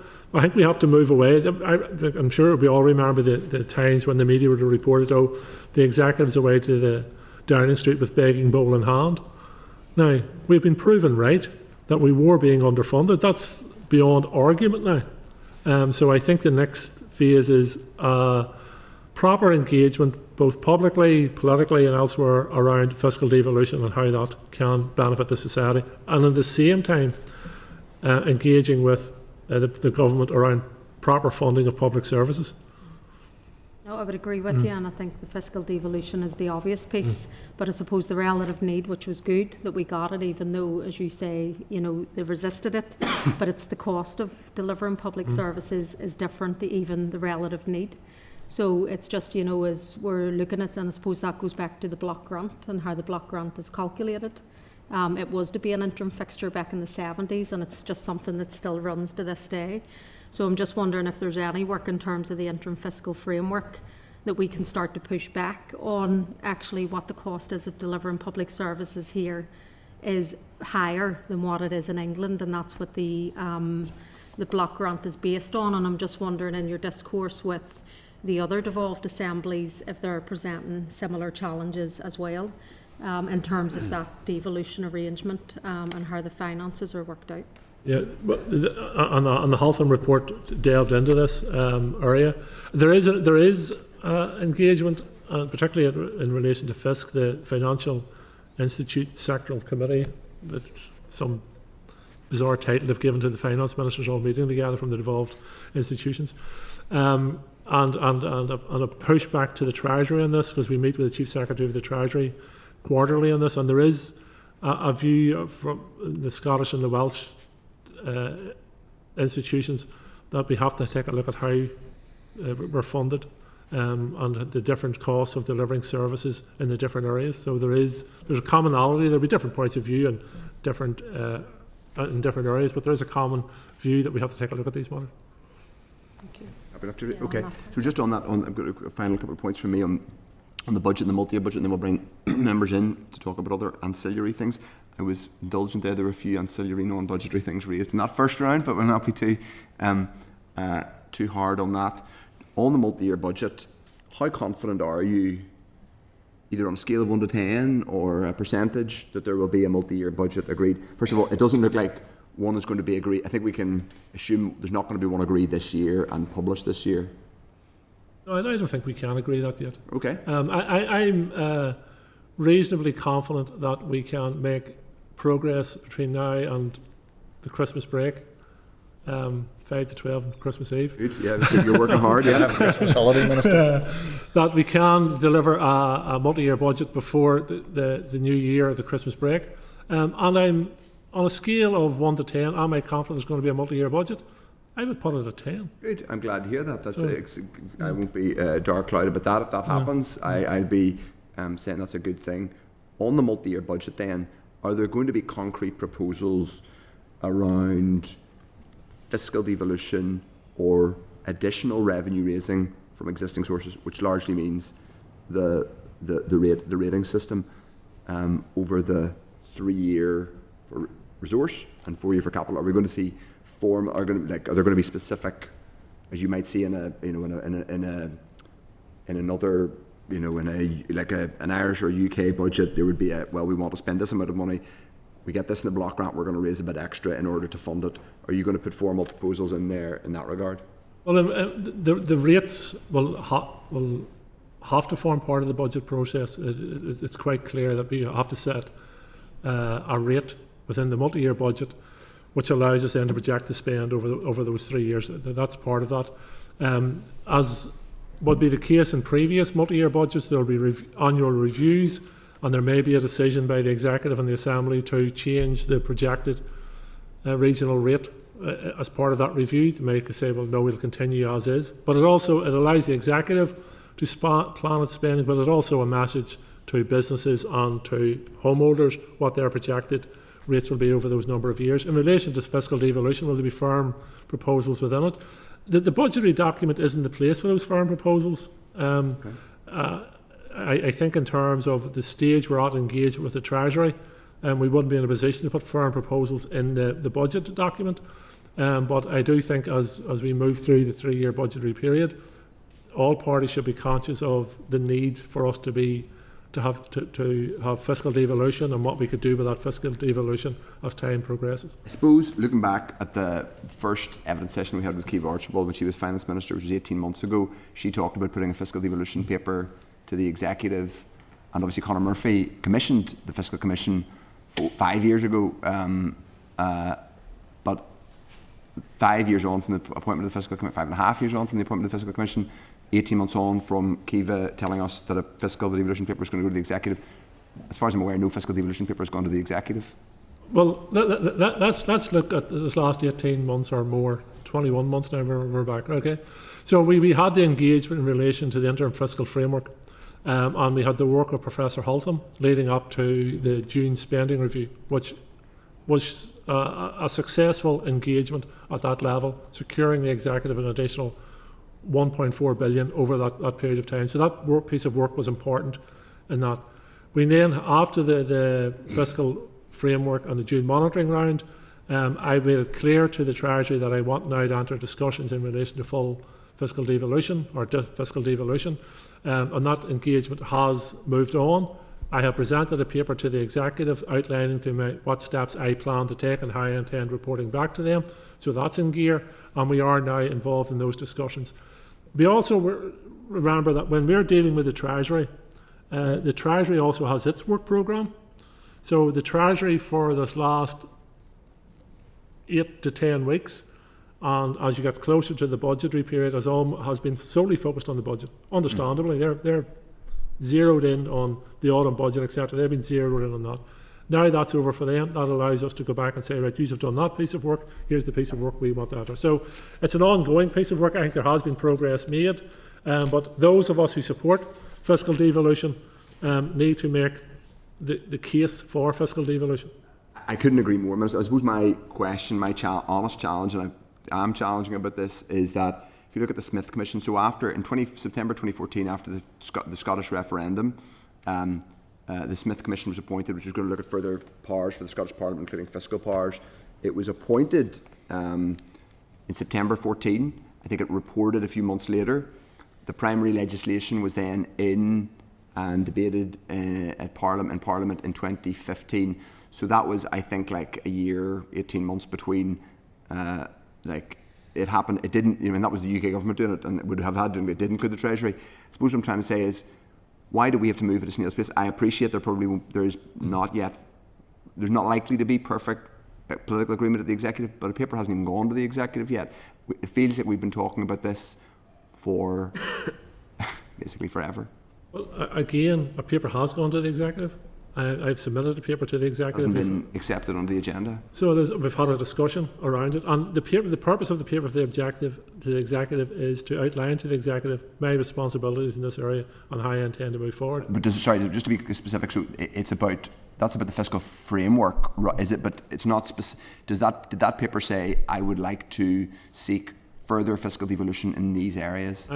Well, being cautious of not revealing Executive information, my approach to this is that I am approaching it on the basis of the Fiscal Commission report and the recommendations based within the Fiscal Commission report. Income tax, basically. Yes. Well, income tax, stamp duty, air passenger duty, landfill tax, and the apprenticeship levy, if income tax was devolved, is the main recommendations of the Fiscal Commission. Yeah. So I'm working on that basis. You have put a paper to the Executive saying you want to devolve those taxes to the North? Well, I put a paper to the Executive saying that's the basis upon which I will be engaging with the Treasury. I respect there's no point in me at this stage sticking my finger in people's eyes who don't want fiscal devolution. I as I said just previous to this, those of us who support fiscal devolution have to persuade those who don't want it the benefits of it. And I think that's the best way forward. I don't think anyone would accuse the Department or Ministers of being in a rush on this. Genuinely, Minister, I do think, and I agree that, and obviously I'm happy to talk about my own experience, I don't think the UK Treasury has the best interest of this place at heart. I do think there's been underfunding. I don't disagree with any of that. My challenge to people from all parties, I'm speaking politically here, is why don't we press the accelerator and take more power here if we all agree that we don't have enough money and that the Treasury isn't. So just finally on the multi-year budget piece, are you planning for a scenario in which the Executive doesn't agree a multi-year budget? Because one was published, I think, back in 21 by predecessor Conor Murphy. It wasn't agreed. There then had to be a rushed one-year budget, I think, from memory. Are you planning for that contingency? I'm only planning for success. Well, I'm delighted to hear that. I appreciate your optimism, but I hope you are planning on the basis that there isn't political agreement for a multi-year budget, because surely there must be a risk. No? I think, as I said this yesterday as well, I'm of the view that all the parties around the Executive table see the benefit of a multi-year budget. There's going to be a wee bit of toing and froing and engagement and negotiation around the elements of that multi-year budget, but I think all parties want to see a multi-year budget, and if we remain focused on that, we will deliver a multi-year budget. Right, okay, a couple of very quick ancillary things from me, then we're going to bring in others. Car parking charges is a story in the paper today about whether there will or won't be car parking in hospitals will be free from next April. What is your view? I have no information in relation to car parking charges for hospitals coming in from next April. I haven't. No idea at all. So the not proceeding with car parking charges in hospitals was part of the budget sustainability plan that was presented to the Assembly. Ergo, was this committee was told that it was part of it formed part of the executive's revenue raising plan in the budget sustainability. It was not proceeding with hospital car parking charges for the last 2 financial years. If it isn't, then I presume you will have a say. The finance department will have some kind of say in that. Are you saying you don't have a view or any? No, I don't have an understanding of what article was in the paper today or wasn't in the paper today. Yeah. Okay, and I'm not going to speculate on newspaper articles. Okay. If the health minister has issues or wishes to bring forward a paper to the executive, I'll base my judgments on whatever paper comes before the executive. Okay. Do you think it should proceed? Do you think there should be free, based on the bill which your colleague, now a ministerial colleague, actually introduced? Do you think that it should be enacted from April? What is your opinion? As I said, I'm not going to speculate on newspaper reports. I will base my assessment on whatever paper, as an executive paper, not a newspaper, the health minister brings forward to the executive. Okay, will the developer levy be published in time for the multi-year budget? That was something you initiated the infrastructure department. The details in the developer probably levy. A question for the DFI minister. You don't have a view on that at all either? That's another area. I'm out of DFI now 9 months. Yeah. So it's probably a question best placed. Given it will be critical to funding water in the multi-year budget, I suppose my question is, lots of the questions I ask you, Minister, and you're good at doing it, do tend to be the responsibility of someone else, either London in terms of the block grant, get that, the DUP in terms of blocking papers sometimes is the suggestion, and other ministers in terms of managing their own budgets. I'm kind of just trying to find out what you think about any of these things. Oh, look, so I don't think it's that unreasonable given you've come here to give us evidence. I'm sitting in front of you as Minister for Finance. Yeah. I understand my role. I'm reflecting to you what my role is. Yeah. And as I said earlier on in the briefing, if members around this table want to give me more powers, I'd be happy to take on those powers, but that certainly isn't the case at the moment. In relation to the levy, I think it's a good idea. How that and when that levy will be delivered is a matter for the DFI minister. Okay, I'm going to bring in other people now. Deputy Chair first. Thank you, Chair, and thanks, Minister, for your answers so far. As Finance Minister, get back to the topic, you obviously are interested in maximising the potential of the 25-26 budget, and where anywhere else that there is potential to get money into our block, I'm sure that it's something that you would welcome. So I just want to ask around the fraud and error. The Audit Office report this week highlighted the increase in fraud and error in Northern Ireland has gone up to £350 million a year, and the CNAG highlighted that DWP have made good inroads as to recouping a lot of that, whereas here in Northern Ireland we've fallen behind. Minister Lyons has been quite proactive and looking to invest more in terms of tackling that, and has put forward his case as to whether some of this money can be returned to Northern Ireland to be spent, and its potential to bring in tens of millions of pounds each year. I'd asked you on the floor about this, and you said that the case was with the Treasury and it hadn't yet been agreed. Do you support the proposal? This dates back to the Fresh Start Agreement, so therefore it's part of that agreement, and I'm more than happy to work on the basis of agreements and delivering on those agreements. My understanding is that the Treasury, but it is the case, the Treasury still have the business case.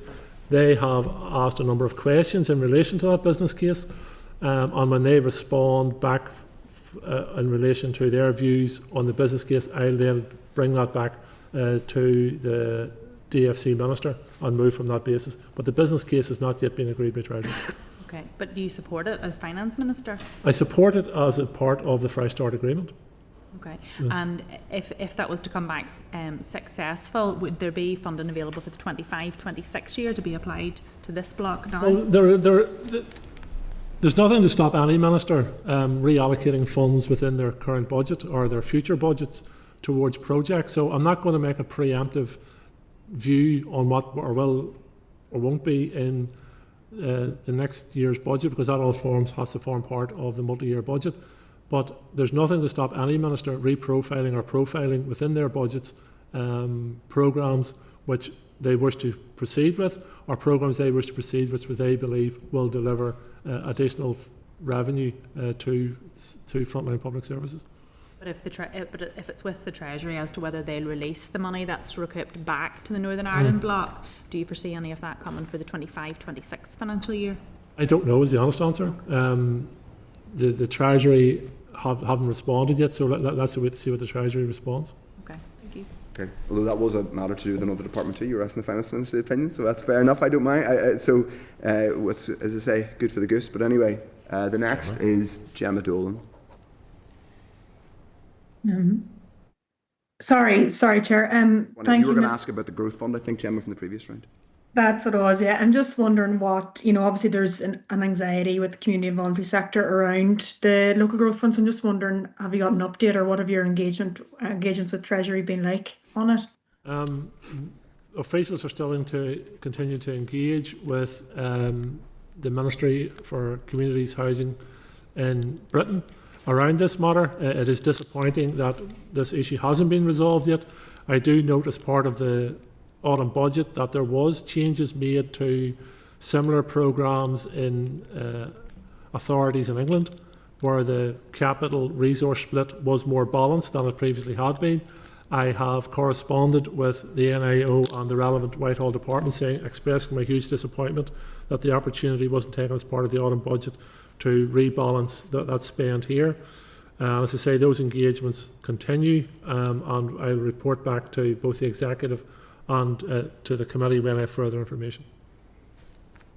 Okay, thank you. Okay, happy enough, Gemma. Brian is next. Brian Kingston. Thank you, Chair. In the statement yesterday, one of the areas that there wasn't enough proposals coming forward was for financial transactions capital.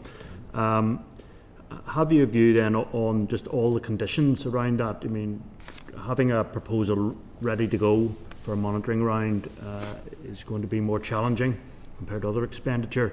So have you a view on the high bar of requirements for FTC funding, and is there any way that can be made more amenable? Well, the FTC funding in relation to that is the rules around it are set by Treasury. I would much prefer traditional capital coming forward, but there's now been a greater reliance on FTC, and I think it'll be a growing part of budgets going into the future from Treasury and elsewhere that the FTC will form part of them. So we have to deal with what's in front of us. My officials are engaging with departments around and encouraging them to use FTC, and we will continue to do that. And if there's anything to add to that? No, it remains constant. We work across all departments, but trying to get more and more bids. I think, as Minister has said, it looks like it's going to be part of the long-term landscape. So really getting into that, both getting those who could avail of it more familiar with what it's like and how it works. And we do have some conversations taking place across a number of departments where there might be some things coming forward. But you rightly raise, because you need to have a relationship with whoever you're lending it to, it's a very difficult thing to do in year. And it's not something we found it easy to be over. If you look at our capital and resource bids, we're massively oversubscribed, but never so in FTC. But as a previous question mentioned, the reality of the financial situation is we need to look at all available streams of financing that might be there. And if that's going to stay part of it, I think we have to encourage even those departments. I often ask my own self that, who haven't been availers of it in the past. We don't tend to lend.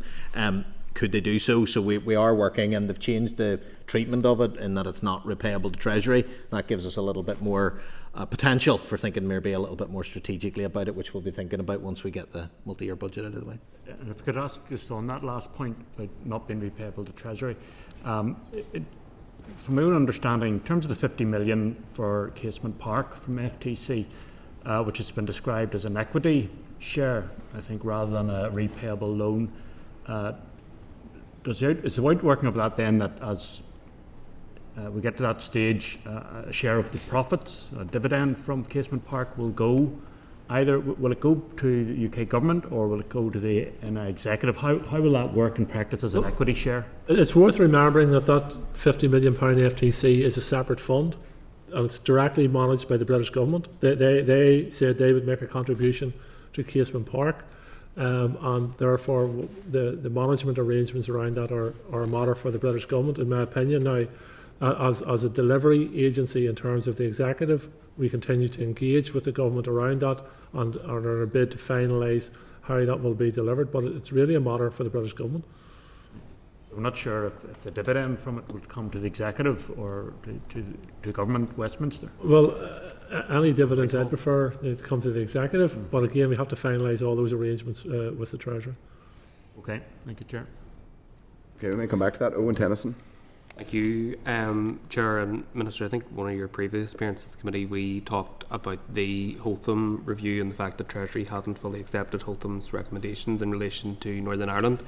Is that conversation largely parked, or is there any attempt through the fiscal framework discussions to reopen discussions about whether Northern Ireland is actually funded to objective need? Well, that forms part of our discussions. The Hotham report, in my view, is a live document, and the contents of it are still an engagement with the Treasury and others. I would add to that, we did well to get both 124 plus the farming payments on top of that, taking you closer to 127, 128. But as I've mentioned before, I think Treasury would look to us, and I'm sure members would agree, the long-term vision would not to be a society that was dependent on more, would actually be to invest successfully in a way that perhaps some of those pressures were eased in the future with greater economic and societal success. So there is a little danger of constantly trying to talk down the economy, and as Minister has said, one of the strong arguments is whether actually the cake of public sector funding is the real question here, as opposed to, so we could put a lot of resource into trying to argue for an extra 1 percentage point up or down. That may not be the best use of our limited resources against the argument, is there enough money to deliver effective public services? And there certainly are costs where Northern Ireland is more expensive, but there are also others where labour costs and stuff are lower. So you could imagine quite a significant paper and counter paper that might not necessarily yield as much as a more if you like, systemic question about what's the size of funding available for public services. We don't have time to go into it today, but an economy such as the UK or Northern Ireland that's struggling to get to 2% growth is not really conducive with the cost pressures in public services of 5, 6, 7%. And that's a systemic problem that we're not just facing here, and that's going to require some radical transformation. But it also, as the Minister has said, requires a conversation about what do you need to deliver public services. We remain fully engaged and continue to debate, and we've made the point about farming and agriculture, made the point about justice as well. But there's also just what's the marginal benefit? If we could argue an extra percentage point of too small a cake, that probably won't make the same material difference as it might do if we could make more, alongside Welsh and Scottish colleagues, about the overall size of public sector funding. Well, that's useful, and for what it's worth, I agree, because it is relative. If public spending is constrained across the UK, it doesn't really make a huge difference, though it would make some. Slightly left of field question, maybe just relating to your legislative priorities, Minister. Obviously, you intend to bring forward a marriage bill. Can I just ask what engagement you've had with representatives of independent celebrants who obviously would like the proposals in that bill to go further than they do? Well, we intend to bring in the legislation forward. I've no doubt there will be consultation and engagement from a wide sector of people in relation to that bill. I brought forward what was agreed at the executive in relation to this legislation. I've no doubt as the debate proceeds there will be different views around that, and I'm open to views in regard to all those matters. Yeah, no, that's helpful. That's me. Okay, Jerry, did you want to come back in? Just a couple of points, thanks. Minister asked you, was yesterday, wasn't it? Seems like a long time ago now, about the property sort of levies and taxes, and you didn't say no to it, which is welcome. So I just want to expand upon that to say, if you were to proceed through that, if you were to agree to some kind of proposal, I mean, surely that would become through the strategic review of rating, or would it have to come through a different avenue, or how would that work if you were to sort of take that on board? Well, it's 24 hours ago you asked me this question, Gary. So it is a long time ago now. It does seem a long lifetime ago. I think in terms of how or if it should work, it has to be thought out and developed. Obviously, we want to bring empty properties back into use. I think you're particularly referring to residential properties, yeah. Yes, yes. So we want to see them being used for the purpose for which they are, particularly in terms of within a significant housing crisis we're facing in the society. So look, if there is going to be proposals in that regard, they have to be thought out, developed, and they have to see both in terms of the positive consequences that which you would hope to see if people, rather than paying the levy, they would put people into their homes and have the home to be used, but does it have a detrimental impact elsewhere? So all those things would have to be thought out. Appreciate that. I can't see where the detrimental impact would have, Minister, but I'm willing to hear that argument. But appreciate that, and we're looking to explore this going forward. A couple other sort of separate issues, Minister, but obviously important. You mentioned about the interview process was at the AO posts, I think, and it's moving quicker, which is good. I've been one of the people, alongside others, who've been pressing for the process to be sped up, which it's been too slow. So positive news if things have kind of moved much more quicker. You said about trying new things. I don't know where I stand on it, which is unusual. Normally I'm kind of black and white on issues, but I heard recently one art organisation in Belfast apparently doesn't do interviews, that does a kind of you show up for a week and get paid for that week's labour, and if you're suited to the job you kind of get the job. And to me that there's probably issues that are missing, but something like that sounds quite interesting. I don't know if it's too left field, Minister, but is there any sort of different avenues you're looking at in terms of plugging the gaps? Well, if we've achieved something new, we've puzzled you, Jerry. So that's definitely worthwhile doing. And look, I think, and credit to the team within the department who brought this proposal forward on doing something different and trying to take on the challenge of the lengthy time it takes to recruit people into the civil service, and they are doing something new here, which I think is a credit to them. I'm open to ideas. Now, obviously, we have to work and should work within all the employment legislation and equality legislation and ensuring that everyone is protected on it. But I think this AO scheme has been very good. As I said, it'll be reviewed, lessons will be learnt. We're listening to feedback from elected representatives, the trade union sector, our own team around it. And then I think we need to go again around the lessons learned from this one, but I'm open to ideas around how we can do things. Yeah, just coming in on that, I had the pleasure of going up to see one of the days, and echoing Minister, just want to pay huge tribute to Catherine Shannon and her team. But actually what it also speaks to, it was cross-departmental. We often get criticised of working in silos, so it was working with colleagues in DFC and other departments to try and see, could we try something, keep our colleagues and our staff on board. But the buzz in the hotel was tremendous. One thing that was interesting to me, just as a little anecdote, was a much better experience for the candidates, but also for the people doing the interviewing. We tried video interviewing before as another technique to speed things up, but that's quite an exhaustive process to sit through 10 or 15 interviews back to back. The buzz in the room as people went for a coffee after they'd done their slot of interviews, it gave a real energy, made you feel proud to be part of the civil service, and I think that's really important if we're going to be an employer that attracts people, that people want to be part of that. So I was hugely encouraged, but I would welcome all, and I know Catherine and the team will, feedback on any tweaks. That's going to have to be the way forward for this department on estate strategy, on recruitment, on IT. Try things, try them quickly, do the very best that we can, and learn quickly and make the next iteration just a little bit better. And will require your sort of understanding with that level of innovative ambition, because the finances will require us to do it. So we've never done it in this pace before. It's not a technique maybe that would work for every type of role. And to the point you made, we're thinking about everything in terms of what type of techniques, how people write their forms now is being done in tech-enabled way.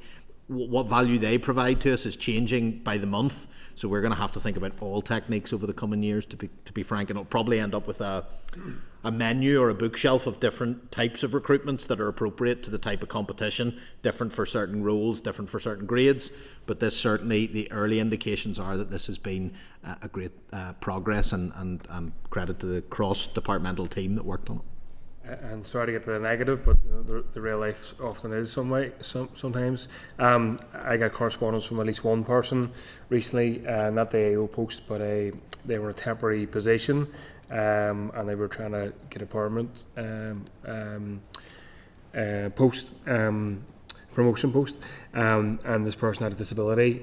They got extra time, which was allocated to them. There was no issue with that, but the issue was getting the communication, and this person, certainly the last communication I had with them, were waiting weeks for a report back, whilst other people got their news of their promotions, possibly to different posts, but still, and there's a question of this person is related to me, being treated differently, they feel, for disabilities, and I've submitted a general question, Minister, on that. You're aware, but I think there's some issues around at least one person, possibly more. So I don't know what the best avenue to direct that to. Is it Neil or somebody else? Keep writing that into the department. We look into every case, and we appreciate that feedback. Certainly, that would not be an experience we would want to look in. That person's details if they're content with that. Send them through to myself and Catherine, and we'll look into it. Or if they don't want to share their details, just send us in the circumstances of the case. Okay. And Catherine can take a look at it. And one final point, is that okay, Chair? In terms of procurement stuff and Procurement Act. So my understanding is Amnesty International or have sought, or they've got the legal opinion about excluding suppliers from tendering public contracts, on the basis that they haven't sort of upheld human rights responsibilities in other parts of the world. Obviously, occupied Palestine territories is one area. I think their legal opinion, I'm right in saying, is that the British government has to ensure that human rights or issues are taken into account when the Procurement Act comes into force. So given that, will your department consider developing guidelines on this and publishing a list of excludable suppliers who have links with Israel in the occupied territories as well as other countries? If the guidance is, or I'm not sure they'll be able to share their legal advice with us, but if they share the information they have with us, I'd certainly take a look at it. Our procurement policy is quite progressive, and there is human rights embedded within it in terms of reflections around human rights and rights of workers and minorities, etc., embedded within it. But if the organisation, Jerry, I missed the name again. Amnesty. Yeah. If Amnesty wishes to share the information with us, I'd certainly take a look at it. Okay, that's fine. Thanks. Hi, Harvey. We're trying to get in a few quickly. Hi. Thank you, Chair. Minister, Northern Ireland Civil Service sick leave cost the taxpayer 48.8 million last year, up from 44 million the previous year. How are you as Minister intending to tackle this issue, and is there an action plan with key performance indicators to drive this down? Okay, I'll bring Neil in on some of this as well, or in terms of there is obviously policies in place and which directed from my own department, but it is for each individual line manager and within the departments to ensure that they are monitoring the situation, supporting those workers who are off on sick leave where need be, and engaging with workers around and ensuring that the policies are upheld in this regard. The sick leave, obviously, something all employers want to ensure that is minimised. There's a variety of reasons why staff will be often sick, and given the age profile sometimes of our service will also reflect as to why staff are often sick.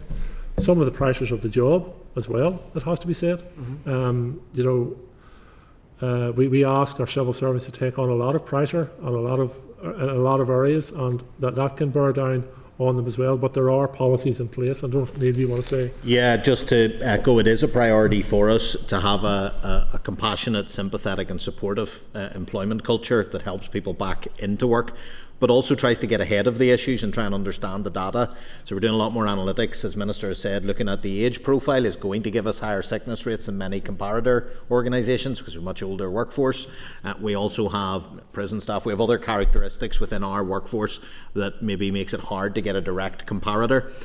But what you would see from the data is the significant problem around mental health, and in particular staff reporting non-work related, and there are limits to how we as an organisation can support, but lots of mental health support, training for staff, trying to recognise it, understand it.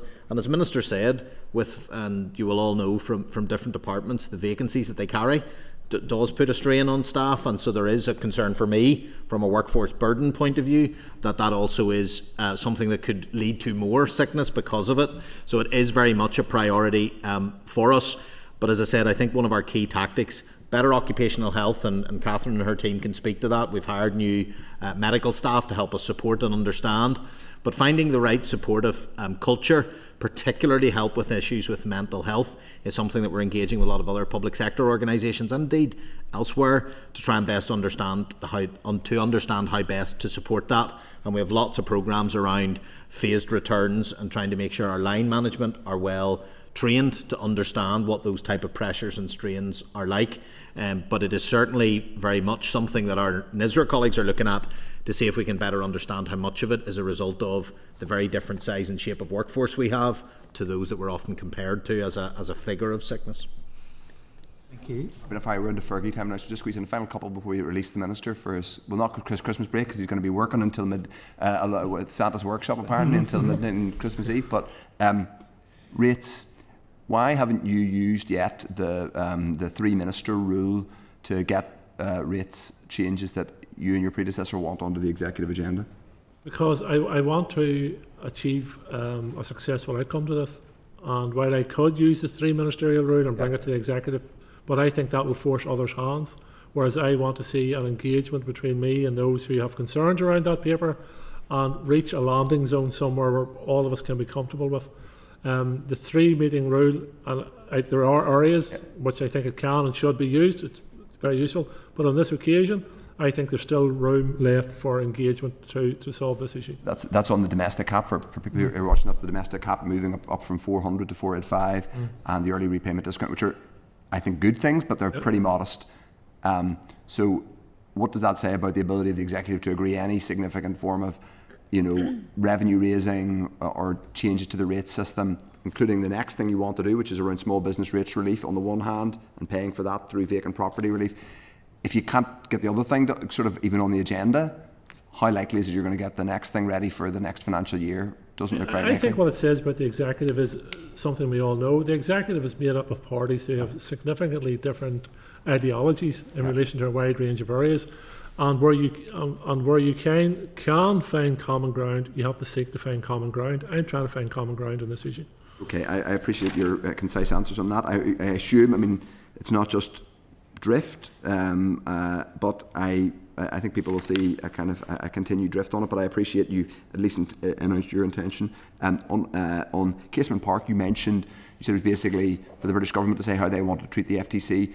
Where is that project now? When can we expect to hear more about how you and the Communities Minister and the Executive more broadly attempt to want to pay for that project? Again, probably more of a question for the DFC Minister, but I'd play my part in it. Given that it's a projected spend over the next number of years, it'll form part of the 3-year budgetary round. Okay, that's good. So you expect Casement to be accounted for in the multi-year budget? I've no doubt. Good, okay. And will there be additional FTC, or will it be conventional capital on top of the FTC announced already, do you think? Well, that'll be obviously a final decision for the executive on what capital resources we have to hand. I think there's a wide range of sporting organisations who are seeking and, in my opinion, deserve investment, and we will use whatever tools we have at hand to support them. People who might be wanting into the NI Football Fund, there might be a few extra bob for them in addition to Casement. Is that the idea? No. The idea is that there are many sporting organisations out there who are deserving of investment, and I'm on record as saying I don't care what size or shape the ball is. I think sport's a good thing. That's one thing we think will be in the multi-year budget, hopefully when we see it, assuming it's agreed, which is a big if, but you're very optimistic, and I take it your word. Yes. One final one from me before we, and a couple of others, you have a couple of quick ones. I think you mentioned the opposition earlier on. There's a brilliant finance spokesperson from County Donegal who does finance. His name's Pierce Doherty. I think he's really good and robust, and I'm sure you'd agree with me. And he's often the dark cloud for the Irish government. But the other thing he gets is he gets funded to produce official costings. Are you minded to respond positively to the official opposition's request? I think I have responded to you. And the official opposition receives an additional £25,000 for the party, plus £7,000 per MLA to assist them in their role as the official opposition. And I think you'll find that very good official finance opposition spokesperson in the Dáil receives most of his information through questions to the Minister, both written and oral, and I'm always happy to answer questions from your good self. We can go through how individual parties are financed and how that works, but is that a no? I've outlined to you. So it's a no. It's a no. I've outlined to you in correspondence the reasons why my department is not equipped to offer the opposition. I haven't read a definitive no from your correspondence, but I think I'm getting a definitive no. You're not going to do what they do. Let me finish my point. Yeah. I've outlined to you in correspondence why my department is not equipped to respond to the opposition, and I believe the opposition does receive quite a significant amount of funding to carry out their task. Well, I could explain what other parties, including your own, got whenever that was agreed for the opposition. I won't go through it and bore people, but I think I'll take that as a no. You're not going to. But I'll bring in the deputy chair now. But thank you for the clarity on that. Yeah, Boateng? Yeah. Yes. Just go ahead quickly. Yeah, okay. The Minister leaves, yeah. Okay. Yes. Thanks, Minister. And just in my other role, I'm on the Public Accounts Committee, and I just wonder, in response to our reports around public sector procurement and major capital projects, with you in your role as the centre right across all of the different portfolios, do you see positive responses within the multi-year budget that will be able to flow through, releasing extra funding to Northern Ireland Public Services? I think that there's obviously challenges which are not unique to this place, it has to be said. There's some are unique, but not unique to this place in delivering multiple or large capital projects. I see in Westminster them bringing forward new legislation in that regard. I also see a policy paper, I think it's a policy paper, published in the South in relation to the challenges they face and how they intend to respond to large capital projects. And I think there's lessons could be learned from all of those, and also lessons learned here. And I know the Hawks has brought forward a programme of work in that regard as well. So there's going to be significant capital spent in the next 3 years, not as much as I would like to see. And the more effective and efficient way we can deliver that, then the more positive impact we have on people's lives. Brian Kings, did you want to come in for a very quick one? Yes, very quick one. Quick Just, question. On the Northern Ireland Fiscal Council bill, when we've looked at other equivalent bodies in the UK and Ireland, they've explained a bit more about their recruitment process for people being appointed. It's very brief in the bill, just saying that members will be appointed by the department, simply meaning person in your position. Are there other protocols and procedures which will actually apply, or will it purely be in the gift of the Minister to appoint people? Because there is an issue around transparency and merit-based, in the process, and independence of the council, that they're not just there at the whim of the particular minister. Well, may be correct on this, but I think it's a public appointment process for which the appointments will take place, so there has to be a proper process and recorded process taking place. I suspect that anyone putting themselves forward for the Fiscal Council will adhere to and protect their independence. There's the potential for interference is minimal, and the Fiscal Council has a job, as set out in legislation, if it's agreed, under which they'll be protected to do their job. If we could get a written response, that yep. would be helpful. Yep. Just, it's been raised by others that more rigid processes. Thank you. Minister and officials, thank you very much. I would just say before releasing and wishing you Merry Christmas, I am deeply concerned by the fiscal position, notwithstanding the goodwill, the season of goodwill. I think it's a nearly £400 million overspend in Ardell with less than 3 months to manage down, and £250 million in capital, or nearly 200 million in capital to spend before the end of the financial year is pretty grave. So while I welcome your optimism and good faith, Minister, about both that and the multi-year budget, I obviously in this committee the proof for the pudding will be in the eating or the spending of said money or managing down of said overspend, because it looks pretty grave. Having said that, thank you for coming today and answering your questions. Very disappointed. The official opposition is going to have to keep pressing to get, I think, requisite costing, but we won't give up yet. In fairness, you have significant resources to keep writing to me. Well, I don't have. We can debate that actually, but we'll not detain the committee any longer on that. Double jobbing. I have plenty of jobs to do. You see, I do as much as I possible on behalf of the public. Okay, members, thank you very much. Thank you, and happy Christmas to you all. Happy Christmas, everyone. Joanne McBurney, Merry Christmas, and we look forward to speaking in the new year. Yes, thank you. So, thank you very much. Now, members, there were a few particular written pieces we asked for. Jerry was getting something on a recruitment type thing. You were going to get something Fiscal Council. I don't think there's anything Irish particular. language follow-up stuff. Irish language follow-up. Education. Got Okay. that breakdown. So we have those, but beyond that, I think most of the rest of that session was fairly self-explanatory. But I would add that I do think we need to keep on top of, now that we've crystallised what we're looking at in terms of overspend and underspend on capital, or at least reallocated capital, which has to be spent by the end of the financial year. It's pretty significant, and I think concerning. So yeah, we're going to go now to agenda item 8, which is our final agenda item, and that is the administrative. We're doing 9. Okay, sorry. Which is the administrative and financial provisions bill.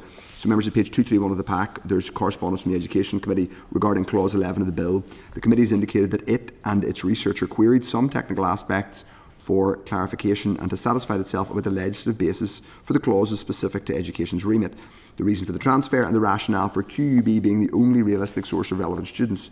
As a result of this, the Committee for Education has confirmed that it is content with Clause 11 as drafted, and members have completed their scrutiny of it. So members will add this to the response and evidence base for the committee stage of the bill, which is clause by clause, and the clause by clause consideration in the e-bill folder. And we will have officials from the Department of Education with us on the 28th, is it, of January? Okay. Now, members, of page 26 of the tabled pack, there's a response from the Department of Finance regarding planned amendments. The department says they have no further planned amendments to the AFP bill. So we'll add that to the bill folder. We then finally have committee deliberations on the NI Fiscal Council bill, but we have no further papers to discuss at this stage. We may do in the new year. We have talked about everything else, so at this point we're just going to move forward to any other business. Does anyone have any other business they wish to raise? No, other than I would like to wish everybody in the committee and indeed our staff a very Merry Christmas and have a festive break, which you don't have to think too much about monitoring rounds or budgets or all of the other stuff that we debate and get annoyed about in this committee.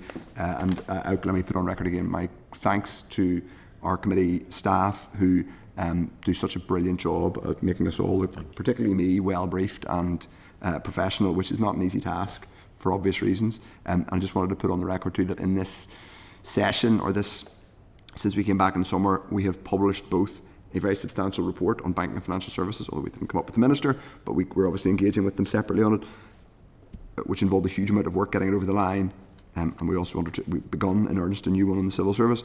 And also we got through a piece of legislation in which we had helped drive forward a very particular and important outcome on baby loss certificates. So I think that stands credit to, yes, as a committee, but particularly the staff who support us.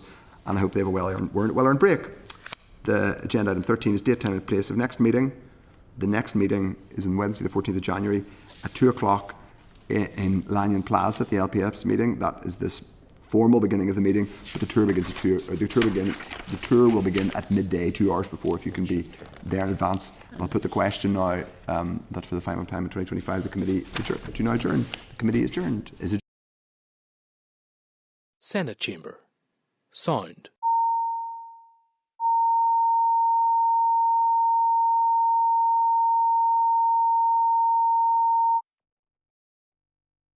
Senate Chamber.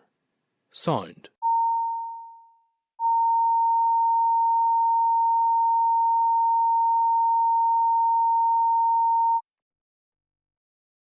Senate Chamber. Sound. Senate Chamber. Sound. Senate Chamber. Sound.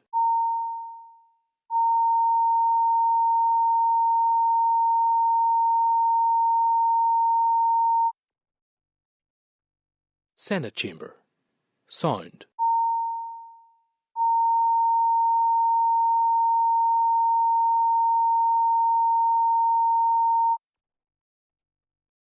Senate Chamber.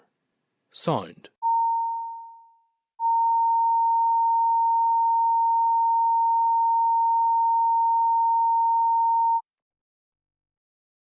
Senate Chamber. Sound.